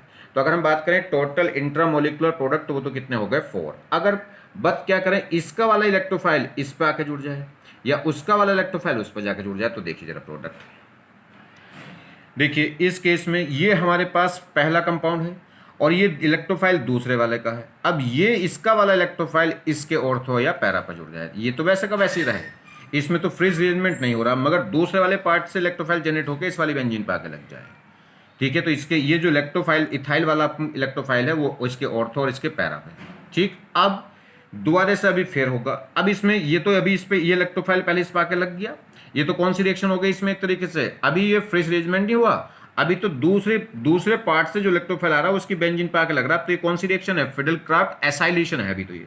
तो फिर जब इस पे दूसरे का इलेक्ट्रोफाइल आके जुड़ गया तो ये कहलाएगी फिडेलक्राफ्ट एसाइलेशन, और ये इसमें ये क्या हो गया, 2 प्रोडक्ट हो गए। अब इनमें फ्रेश अरेंजमेंट कराइए, इसका जो ये COM मिथाइल है, अब ये इसके ऑर्थो पे या इसके पैरा पे आएगा, तो देखिए इसके ऑर्थो पे ये मिथाइल वाला पार्ट, इसका जो इलेक्ट्रोफाइल जनरेट होगा वो इसी की बेंजीन के ऑर्थो पे या इसके पैरा पे, 2 ये हो गए। सेम कहानी इसकी, इसमें क्या होगा, इसमें अब के हम क्या करें, इसका ये मिथाइल क्या हो जाए, इसका मिथाइल इसी के इंटरनल दिखाए तो इसके ऑर्थो पे और यह इसके पैरा पे, तो ये ऑलरेडी घिरा हुआ है, तो बस ऑर्थो, अब इधर की ऑर्थो लगाएं, इधर की एक ही बात है, तो 3 प्रोडक्ट ये जनरेट हो गए। तो कुल मिला के इससे बने 2, और इनका जब रिअरेंजमेंट होगा तो उनसे मिलकर 3 और आ गए, तो कुल मिला के 3 प्रोडक्ट ये बन गए। तो 4 वे थे और 3 ये हो गए, कितने हो गए, 7। मगर अभी उल्टा कर लें, इसका इलेक्ट्रोफाइल दूसरे वाले के बेंजीन पे जाके जुड़े, ये देखिए आपके इथाइल वाला और दूसरे वाले का मिथाइल वाले का इलेक्ट्रोफाइल इथाइल वाले की बेंजीन पर जाके जुड़े, तो ये इलेक्ट्रोफाइल इसके साथ क्या दिखाएगा, फिडेलक्राफ्ट एसाइलेशन, तो ये इस पे जाके जुड़ जाएगी इसके ऑर्थो और इसके पैरा पे। अब इनमें फिर दोबारा से क्या होगा, रीअरेंजमेंट, फ्रेश अरेंजमेंट, तो इसका ये जो इथाइल ये जो इलेक्ट्रोफाइल निकलेगा ये इसके ऑर्थो पे या इसके पैरा पे लगे, तो देखिए ऑर्थो पे लग सकता है, या इसके पैरा पे। सेम कहानी यहाँ से, इसके पैरा पे तो घिरी हुई तो ऑर्थो पे लग जाए, इधर लेफ्ट ऑर्थो पे लगे या राइट पे, एक ही बात है। मगर इनको देखो, ये तीनों जो प्रोडक्ट बन रहे हैं वो तीनों प्रोडक्ट बिल्कुल वैसे ही हैं जैसे ऊपर वाले में तीनों बने थे। ये देखिए तो ये जो 3 बने हैं और निचले वाले जो 3 है बिल्कुल सेम है, रिपीट हो रहे हैं सब। तो ये भी रिपीट, ये भी रिपीट, ये भी रिपीट, तो ये अलग से काउंट नहीं होंगे। तो अगर हम रियल बात करें तो इंट्रा मोलिकुलर के कितने प्रोडक्ट बन गए थे 4, और अगर हम टोटल की बात करें बट तो देखिए टोटल इंटरनल मोलिकुलर प्रोडक्ट कितने थे 4। ठीक, एक इस वाले फर्स्ट वाले पार्ट का इलेक्ट्रोफाइल फर्स्ट वाले की रिंग पे जुड़ रहा है तो उसके 2 प्रोडक्ट बने थे ऑर्थो पैरा। ऐसे सेकंड वाले का इलेक्ट्रोफाइल सेकंड वाले रिंग पे जुड़ रहा है तो उसके भी 2 प्रोडक्ट बने थे, टोटल मिलकर हो गए थे 4। ये तो थे इंट्रा। मगर एक का इलेक्ट्रोफाइल दूसरे के रिंग पे जाके जुड़ने लगे तो उससे 3 प्रोडक्ट और आ गए थे, और 3 और आ गए थे तो उसमें क्या बने थे, ऑल प्रोडक्ट कितने बन जाएंगे 7। क्लियर होगी बात? देखिए dienone phenol rearrangement. Dienone मतलब diene, 2 double bond, one मतलब कीटोन। तो हमारे पास एक साइक्लिक कंपाउंड है जिसमें एक तो कीटोन ग्रुप है और 2 क्या है उसमें डबल बॉन्ड है। तो देखिए समझ में आ गई बात, डाई इन और ऑन एक कीटोन। अब ये क्या इस टाइप का कंपाउंड हम इसमें ले रहे हैं, एसिड की प्रेजेंस में क्या हो रहा है, इसका रीअरेंजमेंट क्या होगा जरा इसमें देखिए। ये जो इस पैरा पोजीशन पे देखिए डबल बॉन्ड बोलो बिल्कुल यहाँ है, और इसकी पैरा पोजीशन पे जो ग्रुप लगे हैं, ये पैरा पोजीशन का जो ग्रुप है उससे एक का एक ग्रुप क्या हो जाता है, माइग्रेट कर जाता है मेटा पोजीशन पे। पैरा पोजीशन से इनमें से कोई सा एक ग्रुप माइग्रेट कर जाता है मेटा पोजीशन पे, और इसे ही बोलते हैं डाई इनोन फिनोन रीअरेंजमेंट। क्लियर? अब कौन सा ग्रुप माइग्रेट करेगा, जिसका माइग्रेटिंग एपिट्यूड्स ग्रुप क्या होगा ज्यादा। जो माइग्रेटिंग एपिट्यूड मैंने ऑर्डर बताया था, सबसे ज्यादा किसका बताया था, एच का। एच के बाद किसका बताया था, बेंजाइल रिंग का, फिनाइल रिंग। उसके बाद बताया था एल्काइल ग्रुप। एल्काइल ग्रुप में भी ज्यादा किसका होगा, टर्सरी का, उसके बाद 2 डिग्री का, उसके बाद 1 डिग्री का, और सबसे लास्ट में हो गया मिथाइल का। तो उसी सीक्वेंस में क्या करेंगे, ये ग्रुप यहाँ से क्या कर जाएंगे, रीअरेंज कर जाएंगे, या कह सकते हैं माइग्रेट कर जाएंगे मेटा पोजीशन पे। बस कुछ भी नहीं। किसकी प्रेजेंस में, एसिड की प्रेजेंस में। किस टाइप के कंपाउंड में, जब डाई इनॉन फिनोल कंपाउंड। फिनोल क्यों बोल रहा है, क्योंकि कीटोन से क्या बनना है, फिनोल बनना है, तो ये रीअरेंज होकर क्या बना लेता है, फिनोल। तो देखिए, तो ये जो पैरा पोजीशन का पार्ट है वो मेटा पोजीशन पे शिफ्ट हो जाएगा, और जो कीटोन था वो किस में कन्वर्ट हो चुका होगा, एल्कोहल में। क्या बन जाएगा, फिनोल। ऑन से क्या बन गया, फिनोल। चलिए देखिए मैकेनिज्म क्या होगा। यहां अगर हम बात करें, ये जो एसिडिक एच है, एसिडिक एच की प्रेजेंस में होगा, ये एसिडिक एच इस पे जाके चिपकेगा क्योंकि इसके पास लोन पेयर है, और जैसे इस पे चिपकेगा तो ओ पे क्या आ गया, प्लस। और ओ पे प्लस आते ही यहाँ इलेक्ट्रॉन की कमी हो गई तो तुरंत क्या हो गया, बॉन्ड तोड़ने शुरू कर दिए इसने। और जैसे ये बॉन्ड टूटेगा वैसे ये बॉन्ड टूट जाएगा, क्योंकि क्या है देखिए, ये जब ये बॉन्ड टूटा तो इधर क्या होगा, इधर माइनस, इधर आ जाएगा प्लस, वो माइनस प्लस तो न्यूट्रल हो जाएगा, यहाँ आ जाएगा प्लस। अब ये प्लस डबल बॉन्ड के साथ आगे फर्दर कॉन्जुगेशन में देखिए 4 सिंगल डबल, तो वैसे ये पाई बॉन्ड टूट जाएगा तो इधर बोट जाएगा पाई बॉन्ड, प्लस आ जाएगा यहाँ। अब यहां से क्या होगा, यहां से अब ये प्लस यहां आए उसके लिए इस पे से कुछ ग्रुप निकालना पड़ेगा, क्योंकि यहां डबल बॉन्ड तो है नहीं। तो यहां से आर माइनस निकलेगा, आर माइनस वो आर प्लस, यहां से क्या होगा, आर प्लस निकलेगा, आर प्लस निकलेगा तो ये बनेगा माइनस, और माइनस प्लस क्या हो जाएंगे, ये क्या बना देंगे, बॉन्ड नहीं, आर माइनस निकलेगा। प्लस कभी शिफ्ट नहीं होता, ध्यान रखना। ये आर माइनस दोनों इलेक्ट्रॉन लेके, इस बॉन्ड के दोनों इलेक्ट्रॉन लेके आर माइनस निकलेगा, और आर माइनस, जब ये आर माइनस निकलेगा तो यहाँ बनेगा प्लस, और ये माइनस इस वाले प्लस पे जुड़ जाएगा। तो ऐसे समझिए आर माइनस निकल के इस प्लस पे जुड़ जाएगा, और ये प्लस कहाँ जाएगा, यहाँ। तो ये क्या होगा, इक्वली फॉर्म, ये आर यहाँ का एक आर निकल के पहुंच गया होगा यहाँ, और यहाँ आगे होगी प्लस। अब इस प्लस पे से क्या होगा, अब ये देखिए इस प्लस पे से क्या होगा, यहां से इस कार्बन पे, इस पे तो एच रहा नहीं, 1 2 3, इस पे तो 4 3 बैलेंसी पूरी होंगी कार्बन केटायन की, इस पे एक एच होगा, यहाँ का एच, यहाँ से H प्लस निकल जाएगा जो हमने स्टार्टिंग में डाला था। किस पे से निकलेगा, मेटा पोजीशन पे से। यहाँ से H प्लस निकलेगा तो यहाँ बनेगा माइनस, और ये माइनस प्लस क्या बना देंगे, बॉन्ड, जिससे क्या बन जाएगी, बेंजीन। तो आगे बात समझ में। तो ये क्या हो गया, देखिए कीटोन ग्रुप किस में कन्वर्ट हो गया, अल्कोहल ग्रुप में, और एक ग्रुप जो है पैरा पोजीशन पे से एक एटम शिफ्ट हो गया किस पे, मेटा पोजीशन पे। तो ये क्या कहलाता है, डाईऑन फिनोल रीअरेंजमेंट। अब देखिए यहाँ देखिए, ये कंडीशन बिल्कुल फुल फिलअप है। एसिडिक प्रेजेंस में क्या दिखा देगा, रीअरेंजमेंट क्या होगा, मेट। अब तो आपको सीधा बनाना है कि ये बेंजीन बन जानी पूरी, ये तो इसका तो क्या बन जाना है, बेंजीन, और उसका क्या बन जाना है, एल्कोहल, और ये एक पार्ट क्या होना है, यहाँ से मेटा पोजीशन पर शिफ्ट होना है।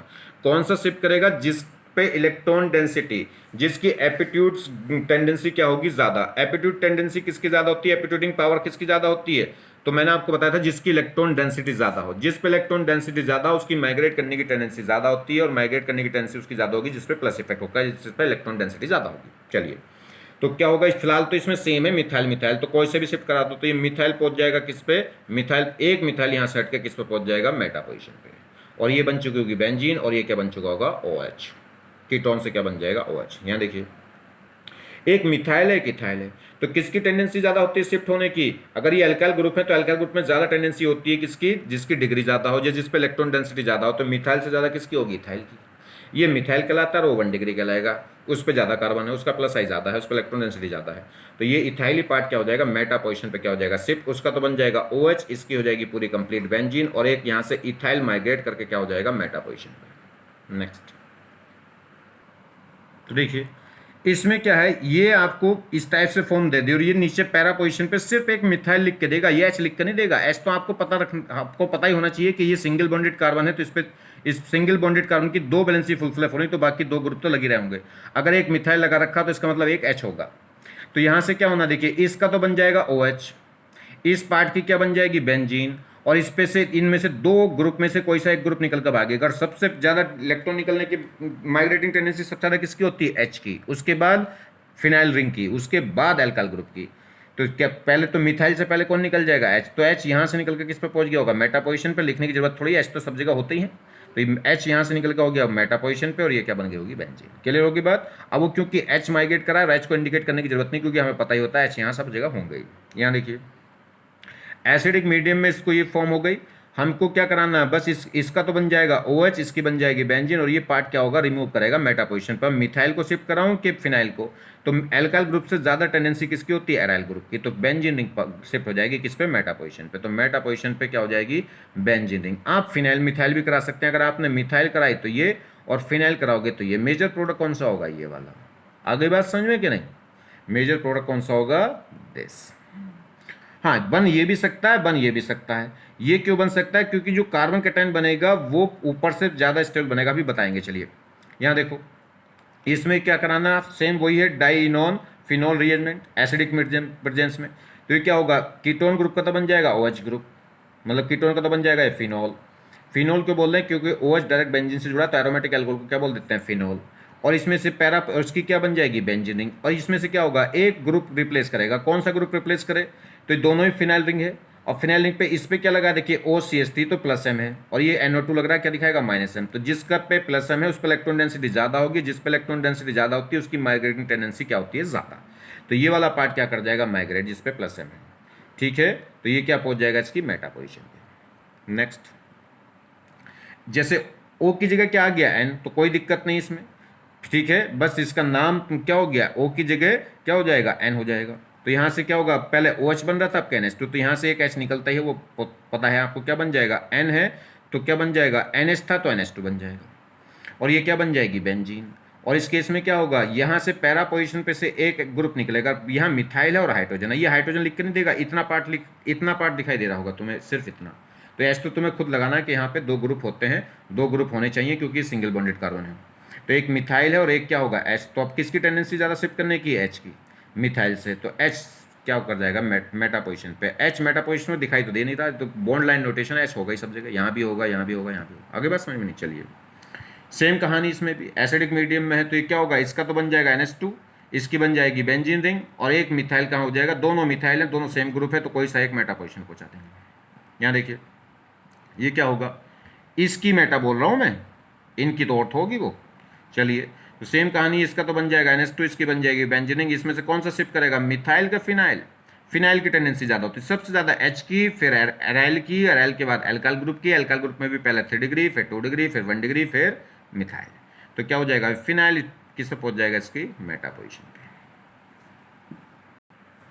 देखिए मैंने आपको बताया था इसमें, जब ये हमारे पास, देखिए ये मैंने आपको बताया था, जैसे इसमें ये डबल बॉन्ड O था, तो इसमें से क्या होता है कि ये कार्बन कैटायन बने थे जब हम मैकेनिज्म लेकर आए थे, तो यहाँ कार्बन कैटायन बना था। अब क्या होता था, यहाँ से एक ग्रुप वहाँ माइग्रेट करता था, अगर ये फिनाइल माइग्रेट वहाँ करा तो कार्बन कैटायन बनेगा ये, अगर मिथाइल यहाँ से माइग्रेट करा इधर तो कार्बन कैटायन बनेगा ये।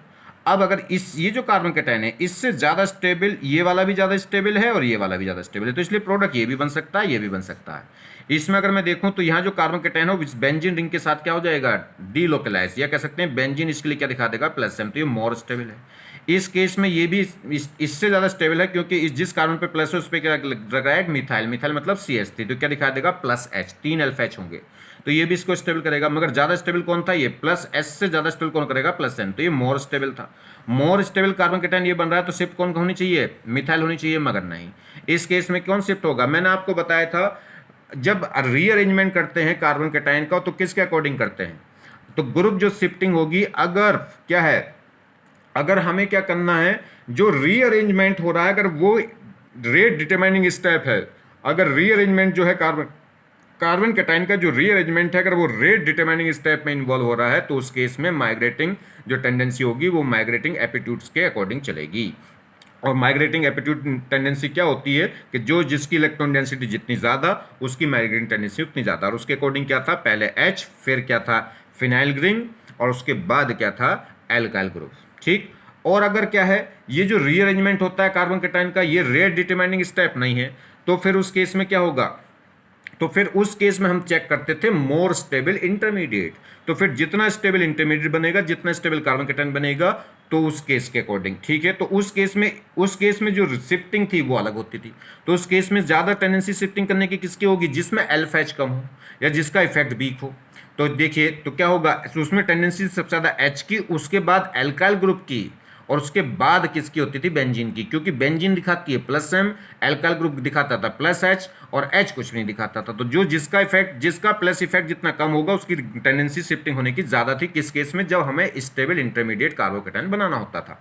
मगर ये जो रिएक्शन है, इस रिएक्शन में जो रीअरेंजमेंट है कार्बन कैटायन का, वो क्या है, रेट डिटरमाइनिंग स्टेप है। तो इसमें जो माइग्रेटिंग टेंडेंसी होगी वो किसके अकॉर्डिंग चलेगी, वो माइग्रेटिंग एपिट्यूड्स के अकॉर्डिंग चलेगी। और माइग्रेटिंग एपिट्यूड क्या होता है, जिसकी इलेक्ट्रॉन डेंसिटी ज्यादा वो उतनी जल्दी माइग्रेट करेगा। और उसके अकॉर्डिंग ऑर्डर था पहले H, फिर एल्काइल ग्रुप, उसके बाद में पहले H, फिर एराइल ग्रुप, उसके बाद में एल्काइल ग्रुप। अगर स्टेबिलिटी ऑफ कार्बन कैटायन देखनी होती थी तो ऑर्डर क्या था, पहले H, फिर एल्काइल ग्रुप, और उसके बाद होता था एराइल ग्रुप, मतलब फिनाइल रिंग। तो देखिए, in this case that group will be shifting which has more migrating aptitude. तो इसलिए मेजर प्रोडक्ट कौन हो गया, मेजर प्रोडक्ट ये होगा जिसमें फिनाइल क्या करेगी, शिफ्ट। हाँ, वो अलग बात है कि मोर स्टेबल कार्बन कैटायन कौन सा बन रहा है, एक। मगर तो स्टेबिलिटी अगर देखें तो एक ही ज्यादा है, 20 है, मगर मेजर प्रोडक्ट किससे निकल के आएगा, इससे। क्यों, क्योंकि जो कार्बन कैटायन का अरेंजमेंट है वो रेट डिटरमाइनिंग स्टेप है इस रिएक्शन में। देखिए जी, इप्सो सब्स्टिट्यूशन। इप्सो सब्स्टिट्यूशन क्या है, अभी तक आपने ये देखा होगा कि यहां से ये इलेक्ट्रोफाइल इस बेंजीन रिंग पे जाके जुड़ता था, इस पे से एक H+ निकल जाता था, और इस बेंजीन पे जो पहले से ग्रुप लग रहा है वो डिसाइड करता था कि ये ऑर्थो पे जाके लगेगी या पैरा पे। मगर इप्सो सब्स्टिट्यूशन में क्या होता है कि ये जो ग्रुप लगा होता है बेंजीन पे, इसे उड़ा के ले जाता है इलेक्ट्रोफाइल जाएगा और बाहर H+ नहीं, यही ग्रुप उड़ जाएगा। इसे बोलते हैं इप्सो सब्स्टिट्यूशन। क्लियर होगी बात। तो बेंजीन पे जो ग्रुप लगा है वो डिसाइड करे कि इनकमिंग इलेक्ट्रोफाइल ऑर्थो या पैरा पर जाएगा, तो वो तो नॉर्मल सब्स्टिट्यूशन थी। इप्सो सब्स्टिट्यूशन में क्या है, जो बेंजीन पे जो ग्रुप लगा होता है उसी को रिप्लेस कर देता है, इलेक्ट्रोफाइल आए और G+ जाए, तो ये क्या कहलाएगी, इप्सो सब्स्टिट्यूशन। ऐसे अब ये कौन से ग्रुप हैं जो इससे सब्स्टिट्यूशन दिखा सकते हैं, हर एक ग्रुप को ऐसे रिमूव नहीं कर सकते, तो स्पेशल ग्रुप होते हैं कुछ, कौन कौन से हैं वो देखिए।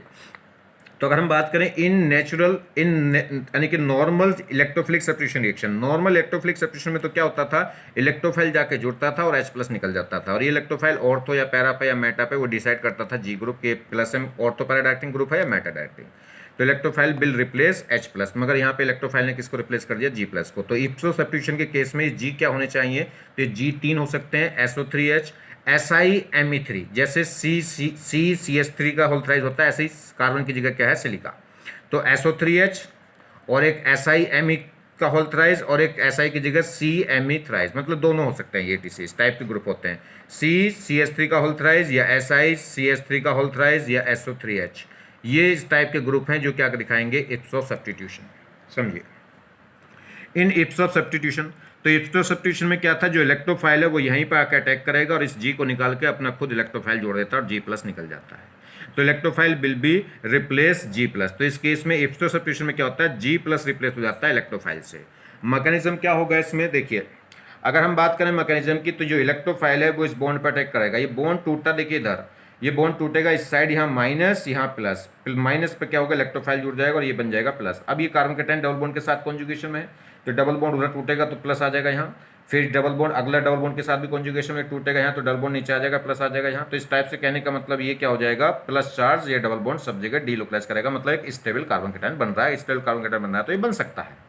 अब उसके बाद क्या होगा, अब यहां से दूसरी नॉर्मल रिएक्शन में तो क्या होता था, H प्लस निकल के भागता था, अब क्या H प्लस नहीं, ये इलेक्ट्रोफाइल से क्या निकल के भागेगा, G। ये जो G है ये G प्लस निकल के भाग जाएगा, मतलब E प्लस लगेगा तो एक G निकल के भाग जाएगा, और G निकल के भागेगा तो बस E रह जाएगा। क्लियर हो गई। और ये क्या हो जाएगा, जैसे ही ये G प्लस निकल के भागेगा तो ये माइनस बनेगा, माइनस प्लस बॉन्ड बना के क्या बना देंगे, एरोमेटिक। देखिए रिएक्शन इन्वॉल्विंग इप्सो सब्स्टिट्यूशन, इप्सो सब्स्टिट्यूशन में कुछ रिएक्शन देख रहे हैं।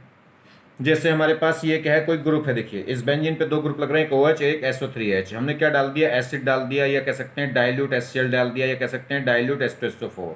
और इससे क्या होगा, ये जो एसिड है ये H प्लस, ये जो इलेक्ट्रोफाइल, इलेक्ट्रोफाइल ही तो है E प्लस, ये E प्लस क्या करेगा, इस G को क्या कर देगा, भगा देगा। तो E प्लस आएगा और ये कौन सा ग्रुप है, इप्सो ग्रुप है, तो इसे क्या कर देगा, रिमूव। तो क्या होगा, यहाँ से ये ग्रुप निकलेगा और ये इलेक्ट्रोफाइल आके जुड़ जाएगा। कौन है इलेक्ट्रोफाइल, यहाँ H प्लस। क्लियर होगी बात। ये पूरा ग्रुप क्या हो गया, ये क्या कहलाएगा, डीसल्फोनेशन। मतलब सल्फोन का जुड़ना तो वो सल्फोनेशन कहलाती थी, ये सल्फोनेशन का उल्टा है डीसल्फोनेशन, रिवर्स ऑफ सल्फोनेशन। ये देखिए सेम कहानी क्या लग रहा है, यहाँ SiCH3 का होल थ्राइस, जैसे एसिड डालेंगे तो एसिड क्या है, यहाँ इलेक्ट्रोफाइल का काम करेगा। अब ये एसिड का काम नहीं कर रहा है, ध्यान रखना किसका काम कर रहा है, इलेक्ट्रोफाइल का। ये इलेक्ट्रोफाइल यहाँ आएगा और इस G को क्या कर देगा, रिमूव कर देगा। क्यों रिमूव कर देगा, क्योंकि ये इप्सो ग्रुप है और ये क्या हो जाएगा, रिमूव हो जाएगा यहाँ से। सेम कहानी देखिए, ये NO2 प्लस हमने क्या करा, ये इलेक्ट्रोफाइल है और ये इलेक्ट्रोफाइल क्या है, ये कौन से ग्रुप लग रहे हैं, इप्सो ग्रुप लग रहे हैं। तो क्या करेगा, कोई से एक ग्रुप को रिप्लेस, सारे ग्रुप को नहीं, एक को, इस ग्रुप को क्या कर देगा, रिप्लेस क्या लगा देगा, NO2। यहाँ देखिए H प्लस डाल दिया, NO2 की जगह E, यहाँ पे NO2 क्या डाला, E प्लस, इलेक्ट्रोफाइल कौन था, NO2, आपका इलेक्ट्रोफाइल कौन डाल दिया, H प्लस, तो H का हट के क्या लग जाएगा, H लग जाएगा।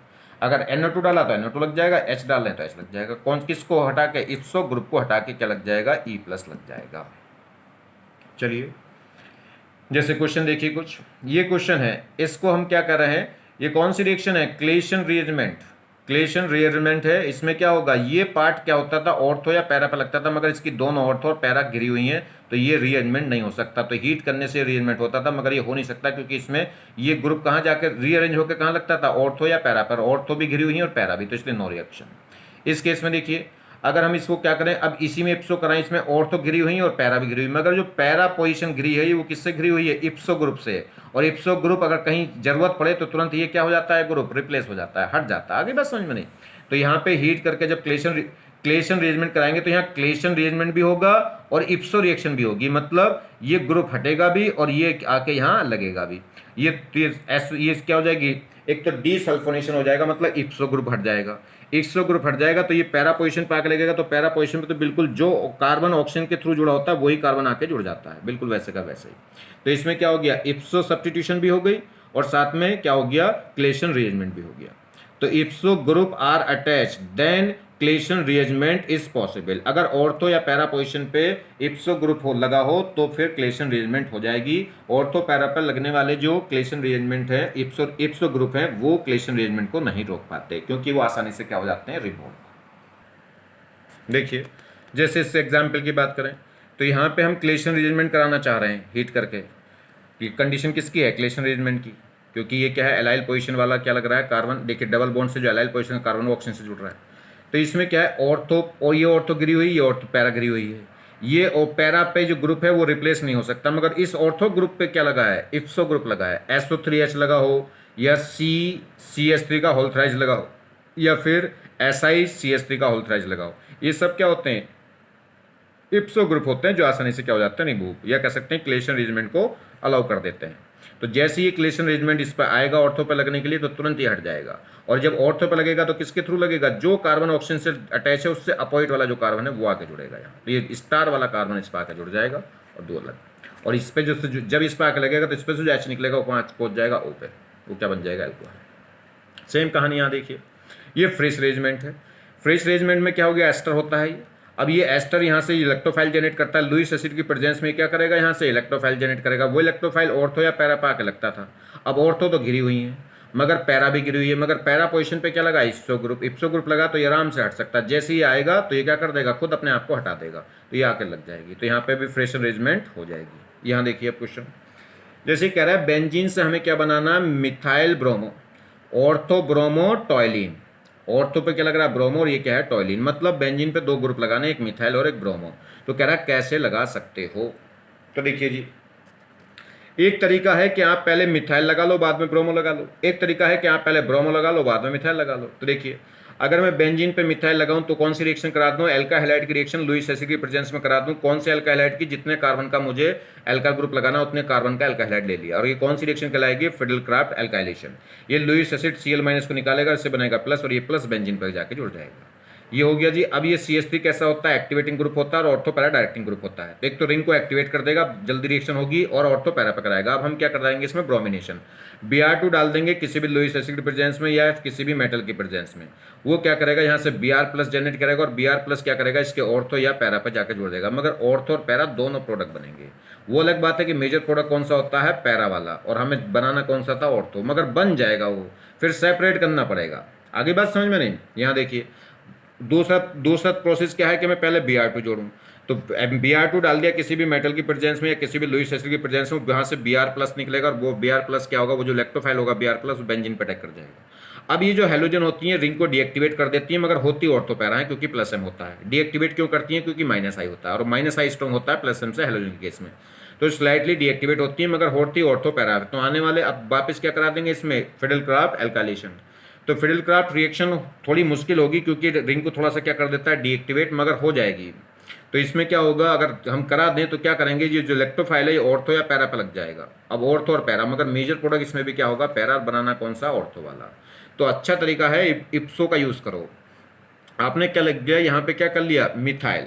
ये पहली बात तो पहले ब्रोमो करानी चाहिए ये, तो ब्रोमो तो रिंग को डीएक्टिवेट कर देती है, इसलिए अच्छी है कि पहले रिएक्शन कौन सी कराओ, फिडेलक्राफ्ट।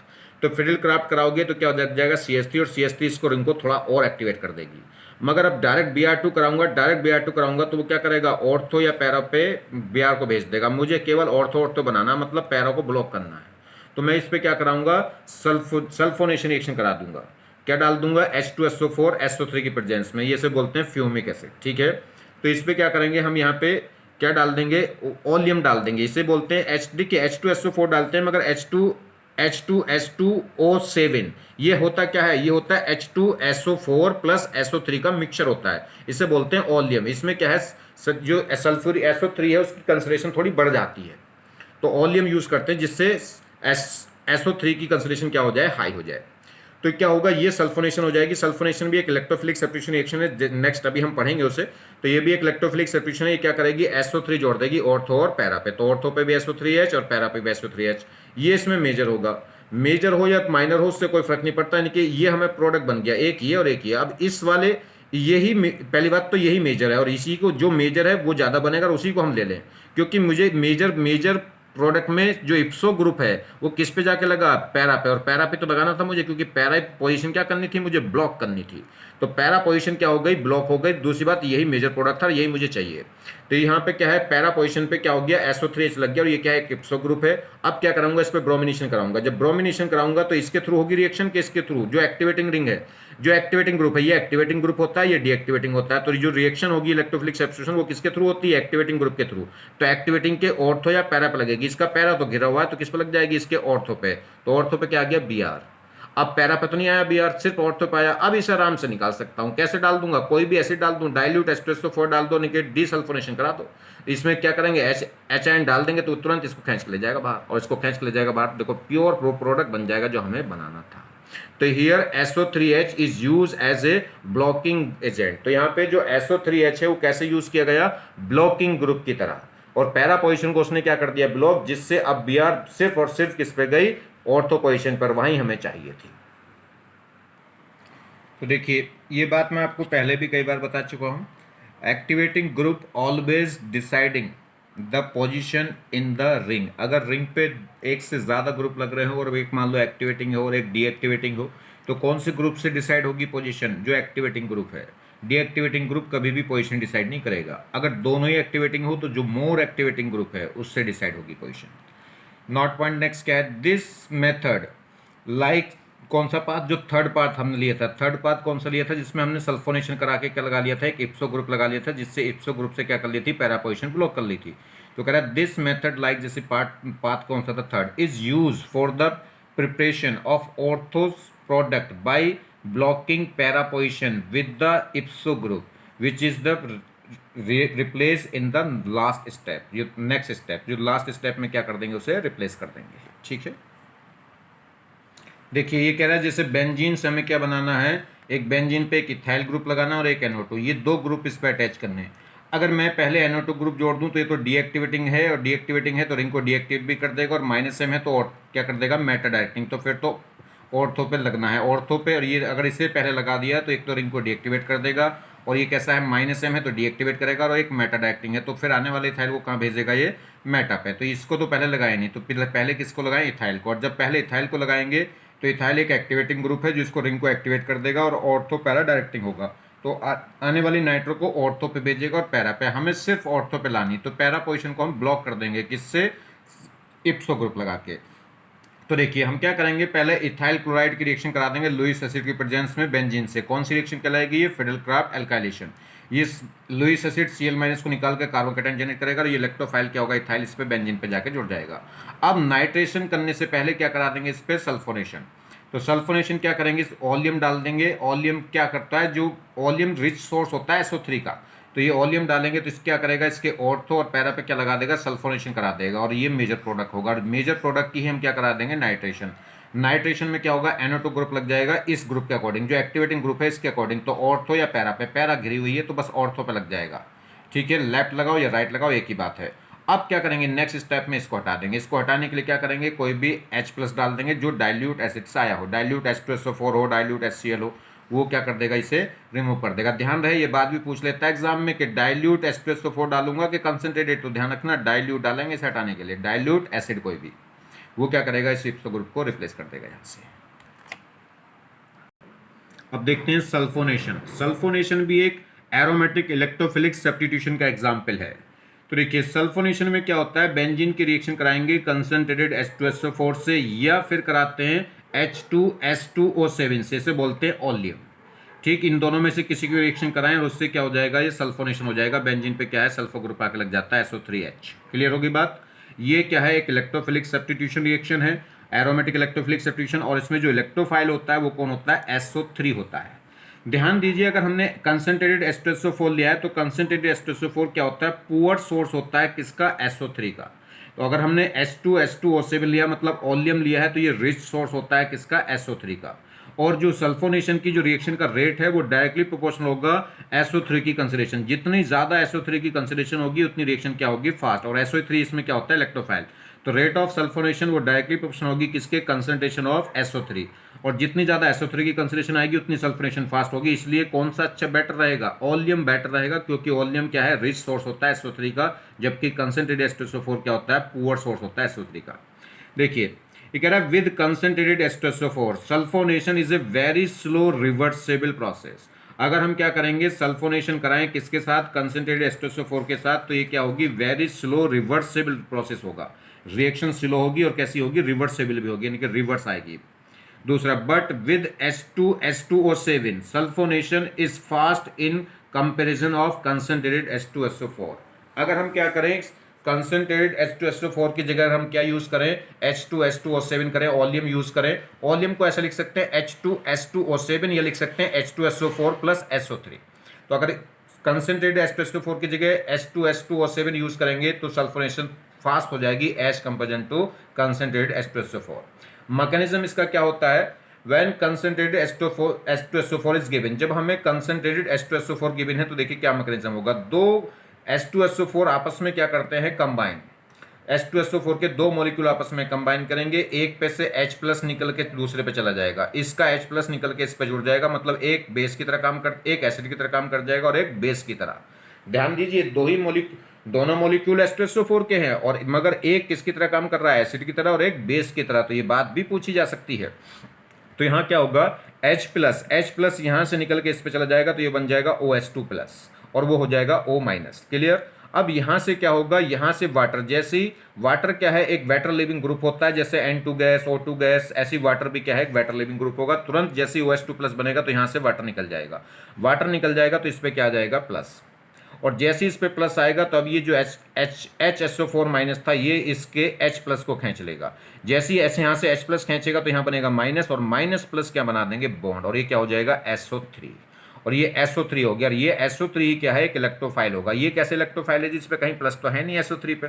तो मैंने आपको बताया था इलेक्ट्रोफाइल के टाइप, और वो मॉलिक्यूल भी इलेक्ट्रोफाइल होता है जिसपे सेंट्रल एटम पे लगने वाले एटम डबल बॉन्डेड या ट्रिपल बॉन्डेड के साथ कैसे हो मोर इलेक्ट्रॉनिक एटम। अगर किसी मॉलिक्यूल के सेंट्रल एटम पे मोर इलेक्ट्रॉनिक एटम डबल या ट्रिपल बॉन्ड से जुड़ रहे हैं तो वो क्या है एक इलेक्ट्रोफाइल की तरह काम करता है, क्योंकि जो मोर इलेक्ट्रॉनिक एटम है इनकी ये इलेक्ट्रॉन को विड्रॉ कर लेते हैं उधर, इधर क्या हो जाएगा माइनस माइनस माइनस, तो इस पर क्या आ जाएगा प्लस। तो यहाँ पे इलेक्ट्रॉन डेंसिटी थोड़ी कम हो जाती है जिसकी वजह से कैसे काम कर जाता है इलेक्ट्रोफाइल की तरह, या कह सकते हैं इसकी ये वाली साइड कैसे काम करेगी ये करेगी इलेक्ट्रोसाइड, और ये क्या हो जाएगी नेगेटिव वाली साइड क्या हो जाएगी न्यूक्लियोफाइल। चलिए तो ध्यान रखेंगे सल्फोनेशन में जो इलेक्ट्रोफाइल है वो कौन होता है SO3। ध्यान और कुछ बातें समझिए, अभी आगे मैकेनिज्म देखेंगे इसका। तो ये कह रहा है concentrated H2SO4 will generate SO3 is very less amount that is poor source of SO3, मगर when H2H2O7 is given, अगर ये गिवन हो तो उस केस में जो H2H2O7 है वो सीधा किस में कन्वर्ट होता है H2SO4 प्लस SO3, इन दोनों का ही मिक्सचर होता है। तो इसमें क्या हो गया एक तो एडिशनल SO3 तो आएगी और साथ में इससे निकल आएगा, तो एक इसमें क्या हो जाएगा रिच SO3, तो क्या हो जाएगा यहाँ से ज्यादा अमाउंट मिल जाएगा किसका SO3 का, और जितना ज्यादा कंसंट्रेशन होगी SO3 की उतनी रिएक्शन क्या हो जाएगी फास्ट। तो H2H2O7 क्या होगा रिच सोर्स हो जाता है किसका SO3 का। चलिए अब ये जो इलेक्ट्रोफाइल है अब ये बेंजीन पे अटैक करेगा, और बेंजीन पे अटैक करके क्या होगी इलेक्ट्रोफिलिक सब्स्टिट्यूशन रिएक्शन होगी। तो देखिए अब ये जो इलेक्ट्रोफाइल है ये इस बेंजीन पे अटैक करेगा। कैसे, बेंजीन का बॉन्ड टूटेगा, इधर माइनस इधर प्लस, और ये माइनस वाला पार्ट इसके सेंट्रल एटम की जो पॉजिटिवली चार्ज है उस पर जाकर अटैक कर जाएगा, और ये इस पर क्या होगा जुड़ जाएगा। तो देखिए ये बॉन्ड टूटेगा, इधर माइनस इधर प्लस, और माइनस इस पर रिलीज हो जाएगा, तो ये ओवरऑल क्या हो जाएगा SO3 माइनस, और वहाँ क्या आ जाएगा प्लस। ये प्लस इस डबल बॉन्ड के साथ कॉन्जुगेशन होगा, तो देखिए डबल बॉन्ड के साथ कॉन्जुगेशन आएगा तो डबल बॉन्ड वहाँ पहुँच जाएगा, प्लस यहाँ आ जाएगा, फिर डबल बॉन्ड ये वाला यहाँ जाएगा, प्लस वहाँ पहुँच जाएगा, इसका मतलब प्लस यहाँ सब जगह घूमेगा, और ये क्या बनेगा एक न्यूट्रल कॉम्प्लेक्स। न्यूट्रल क्यों, क्योंकि इस पे इधर माइनस और इधर प्लस, ओवरऑल क्या है ये न्यूट्रल, और न्यूट्रल है। तो अभी तक जितनी भी हमने इलेक्ट्रोफिलिक सब्स्टिट्यूशन देखी थी उन सब में जो क्या बन रहा था, अगर एक एरेनियम कॉम्प्लेक्स बन रहा था उस एरेनियम कॉम्प्लेक्स में कार्बन कैटायन था, इसमें ओवरऑल क्या है न्यूट्रल है, तो ये बाकी सबसे एरेनियम कार्बन कैटायन से मोर स्टेबल है, तो न्यूट्रल कॉम्प्लेक्स है, और ये stable then other arenium complex, जितने भी एरेनियम कॉम्प्लेक्स बने थे उनसे सबसे ज्यादा स्टेबल है। तो चलिए तो इसका मतलब सल्फोनेशन उन सबसे फास्ट हो जाएगी क्योंकि इसमें स्टेबल क्या बन रहा है कार्बोकैटायन बन रहा है। नेक्स्ट अब क्या होता है अगले स्टेप में क्या होता है, यही रेट डिटरमाइनिंग स्टेप होता था।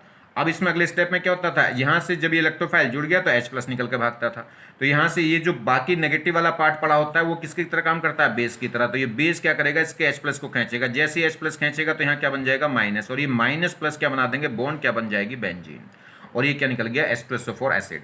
अब इस पे माइनस है तो ये एसिड फिर दोबारा से H देगा इसको, तो यहाँ से H प्लस फिर इस पे जाकर जुड़ जाएगा और क्या बन जाएगा SO3H, और ये HSO4 माइनस। ठीक, अब समझिए या एक इसका ऑल्टरनेट यहाँ है, ऑल्टरनेट इसका हम क्या कह सकते हैं ऑल्टरनेट मेथड, यहाँ से हम क्या करें वाटर की ये क्या होगा यहाँ से क्या करेगा वाटर रिमूव कर देगा। कैसे समझिए, इसमें क्या होगा ये देखिए इसका SO3 ये H प्लस यहाँ से जो H प्लस निकलेगा वो इसके साथ कंबाइन होकर क्या बना देगा एक H2O, देखो दो तो H हो गए, एक इसका H एक इसका H और एक इसका O, तो H2O प्लस और साथ में क्या निकल जाएगी SO3, और वो SO3 फिर काम आएगा वहाँ। तो एक ऑल्टरनेट प्रोसेस ये भी है, तो H3O प्लस, तो कुल मिला के फाइनली क्या है अल्टीमेटली क्या निकल जाता है एक वाटर मॉलिक्यूल। तो चाहे तो इस प्रोसेस के थ्रू देख लो चाहे उस प्रोसेस के थ्रू, तो इसमें वाटर निकल रहा है, वाटर भी क्या होगा वाटर भी इसका एक प्रोडक्ट है। तो अब समझिए नोट पॉइंट क्या है रिवर्सिबिलिटी, ये रिएक्शन एक रिवर्सिबल होती है, इससे ये तो ये रिवर्सिबल है, ये प्रोसेस इसमें भी हो सकता है और इसमें भी हो सकता है। तो रिवर्सिबिलिटी कम हो उसके लिए क्या करना पड़ेगा, तो note point reversibility of reaction is affected by the concentration of water इस वाटर की जो कंसंट्रेशन है, रिवर्सिबिलिटी इस बात पे भी डिपेंड करेगी। अगर वाटर की कंसंट्रेशन जितनी ज़्यादा होगी उतनी रिएक्शन कहाँ भाग जाएगी, बैकवर्ड, ली चार्टेस प्रिंसिपल के अकॉर्डिंग। और जितनी कम करेंगे, अगर प्रोडक्ट कम करेंगे तो रिएक्शन कहाँ भागती है, फॉरवर्ड की तरफ, और प्रोडक्ट बढ़ाएंगे तो रिएक्शन कहाँ भाग जाएगी, बैकवर्ड। तो कह रहा है reversibility of reaction is affected by the concentration of water if reagent is concentrated H2SO4 which can behave as a dehydrating agent. Concentration of water decreased due to which equilibrium will be shifted in the forward direction according to the Lee-Chatelet principle. वो कह रहा है अगर हमने क्या करा, concentrated H2SO4 use किया है तो ये कंसंट्रेटेड H2SO4 क्या करता है, ये एक डिहाइड्रेटिंग एजेंट होता है, और डिहाइड्रेटिंग एजेंट है तो वाटर को क्या कर देता है, ये बाहर निकाल देता है, नहीं कि पूरी रिएक्शन से रिमूव करा देगा बाहर। और जब पूरी रिएक्शन से बाहर रिमूव करा देगा तो वाटर का अमाउंट क्या हो जाएगा, कम, और वाटर का अमाउंट कम हो जाएगा तो रिएक्शन कहाँ भाग जाएगी, प्रोडक्ट की तरफ भाग जाएगी। अगर वो कह रहा है but if dilute concentrated H2SO4, अगर हमने क्या करा, जो H2SO4 है अगर वो डाइल्यूट यूज करा, is if dilute H2SO4 is used, then concentration of water increase, which is turn the shifting equilibrium in the backward direction. अगर हमने concentrated H2SO4 की जगह dilute H2SO4 यूज करा तो वो डिहाइड्रेटिंग एजेंट की तरह काम नहीं करेगा, तो उस केस में वाटर का अमाउंट बढ़ेगा, और वाटर का अमाउंट बढ़ेगा तो रिएक्शन कहाँ भाग जाएगी, बैकवर्ड। तो इसलिए हमें क्या यूज करते हैं, तो यहाँ पे जो कंसंट्रेटेड H2SO4 है वो डिहाइड्रेटिंग एजेंट का भी काम करता है, और डिहाइड्रेट अगर हमने कंसंट्रेटेड H2SO4 लिया तो रिएक्शन फॉरवर्ड के फेवर में ज़्यादा होगी, और अगर हमने डाइल्यूट H2SO4 ले लिया तो रिएक्शन बैकवर्ड भाग जाएगी, बैकवर्ड के फेवर में हो जाएगी। तो इसलिए क्या यूज़ करते हैं, कंसंट्रेटेड H2SO4, ना कि डाइल्यूट H2SO4। ये बहुत सारी इंपॉर्टेंट बातें मैंने इसमें बता दी आपको, तो ये ध्यान रखनी है, ठीक है। तो क्या रिजल्ट निकल के आया, फॉर सल्फोनेशन, अगर हम सल्फोनेशन कर रहे हैं तो कंसंट्रेटेड H2SO4 यूज करना जो डिहाइड्रेटिंग एजेंट का काम कर जाएगा।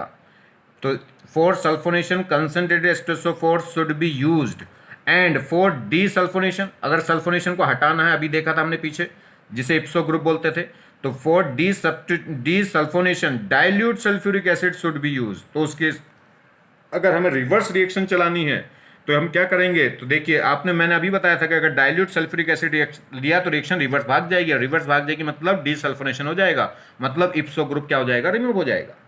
तो अगर आपको सल्फोनेशन करानी है तो कंसंट्रेटेड H2SO4 यूज करेंगे, और हटाना है सल्फोनेशन मतलब डीसल्फोनेशन कराना है तो डाइल्यूट सल्फ्यूरिक एसिड। चलिए दूसरा ये कह रहा है comparison in between sulphonation and other electrophilic substitution. तो इलेक्ट्रोफिलिक्स ये कह रहा है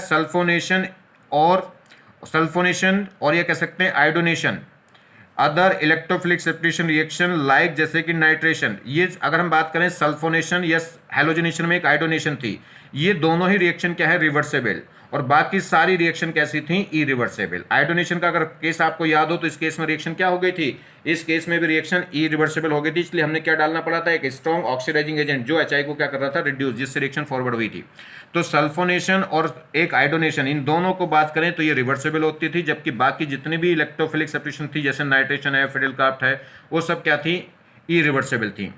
ये isotopic effect of H is observe, इस केस, इन दोनों केस में क्या होगा, जहां भी रिवर्सिबिलिटी आ जाती है वहां पे आइसो इफेक्ट ऑब्जर्व किया जाता है, बाकी इन केस में no isotopic effect of H का जो आइसोटॉपिक इफेक्ट है वो मेजर नहीं किया जा रहा था, क्यों, क्योंकि CH जो बॉन्ड ब्रेकिंग था वो रेट डिटरमाइनिंग स्टेप का पार्ट नहीं था, मगर क्योंकि ये रिएक्शन रिवर्सिबल हो गई थी इसलिए यहाँ पे आइसोटॉपिक इफेक्ट ऑब्जर्व किया जा रहा था। इस केस में KH/KD का रेशो कितना था, 1, मतलब जो रेट होगा, rate of reaction electrophilic substitution reaction जैसी C6H6 में होगी वैसा ही रेट किस में होगा, C6D6 में, और वैसा ही रेट किस में होगा, C6T6 में, मगर यहाँ उल्टा था। यहाँ अगर हम देखें KH/KD सल्फोनेशन के केस में तो उसका रेशो कितना है, 2, ये सल्फोनेशन के केस में था, और आयोडोनेशन के केस में कितना रेशो था, 4। मतलब क्या है कि अगर हम रेट ऑफ इलेक्ट्रोफिलिक सब्स्टिट्यूशन देखें किसमें, सल्फोनेशन की, आयोडोनेशन की, तो उस केस में C6H6 के केस में H प्रोटोनेशन, अगर H6 के केस में रिएक्शन फास्ट होगी एज कंपेरिजन टू D, और D में फास्ट होगी एज कंपेरिजन टू T, और इनमें भी अगर मैं बात देखूं तो आयोडोनेशन में ज्यादा गैप होगा सल्फोनेशन के कंपेरिजन, ठीक है। तो एक और अगर इसका एनर्जी डायग्राम देखें तो वह एनर्जी डायग्राम कैसे होगा, तो यहाँ देखिए इसमें पहला स्टेप क्या होता था, स्लो, कौन सा स्टेप है ये, जब इलेक्ट्रोफाइल अटैक करता था, और दूसरा स्टेप क्या होता था, ये क्या होगा, स्लो होगा, और अगला स्टेप क्या होता था, फास्ट। इस केस में अगर देखिए ये रिएक्शन रिवर्सेबल है, अगर रिवर्सेबल है तो ये सेकंड वाली ट्रांजिशन स्टेट की एनर्जी क्या हो जाती थी, ज़्यादा। तो अगर सल्फोनेशन आयोडोनेशन का केस लूंगा तो उस केस में सेकंड ट्रांजिशन स्टेट की एनर्जी एकदम से हाई हो जाएगी, जिससे प्रोसेस आगे नहीं चलता था, पीछे भाग जाता था। और बाकी सारी रिएक्शनों में TS1 की एनर्जी ज़्यादा थी, TS2 की एनर्जी कम, इसलिए ये एनर्जी गैप, इसकी एक्टिवेशन एनर्जी कम थी और उसकी एक्टिवेशन एनर्जी ज़्यादा थी। ये लेवल ज़्यादा ऊपर तक होगा और ये लेवल नीचे तक होगा, तो इसलिए रिएक्शन क्या होती थी, इरिवर्सेबल। आगे बात समझ में, तो सल्फोनेशन का अगर केस देखूंगा तो इसमें KH और KD का रेशियो 2 है। तो इस केस में अगर हम क्या करेंगे, तो अगर हम क्या लेंगे, डी, H की जगह क्या ले लेंगे, D, तो D ले लेंगे तो इस केस में ये ग्राफ, ये सेकंड ट्रांजिशन स्टेट उड़ती चली जाएगी ऊपर, और T ले लेंगे तो और ज़्यादा। तो H का ग्राफ ये था, D का ये हो जाएगा, T में और ज़्यादा हो जाएगा। जितनी ज़्यादा एक्टिवेशन एनर्जी रिक्वायर्ड होगी उतना प्रोसेस क्या होगा, फॉरवर्ड कम हो जाएगा, बैकवर्ड ज़्यादा हो जाएगा। क्या लेंगे, फॉरवर्ड रेट उतना क्या होता जाएगा, कम होता जाएगा। जो भी बच्चा ऑफलाइन के लिए, क्लासरूम प्रोग्राम के लिए आना चाहता है तो वो मुझसे संपर्क कर सकता है। कॉन्टैक्ट नंबर आप मेरा नोट कर लीजिएगा, 8218612398। ठीक है, सिलेक्शन होगा 100% 1 साल के अंदर अंदर।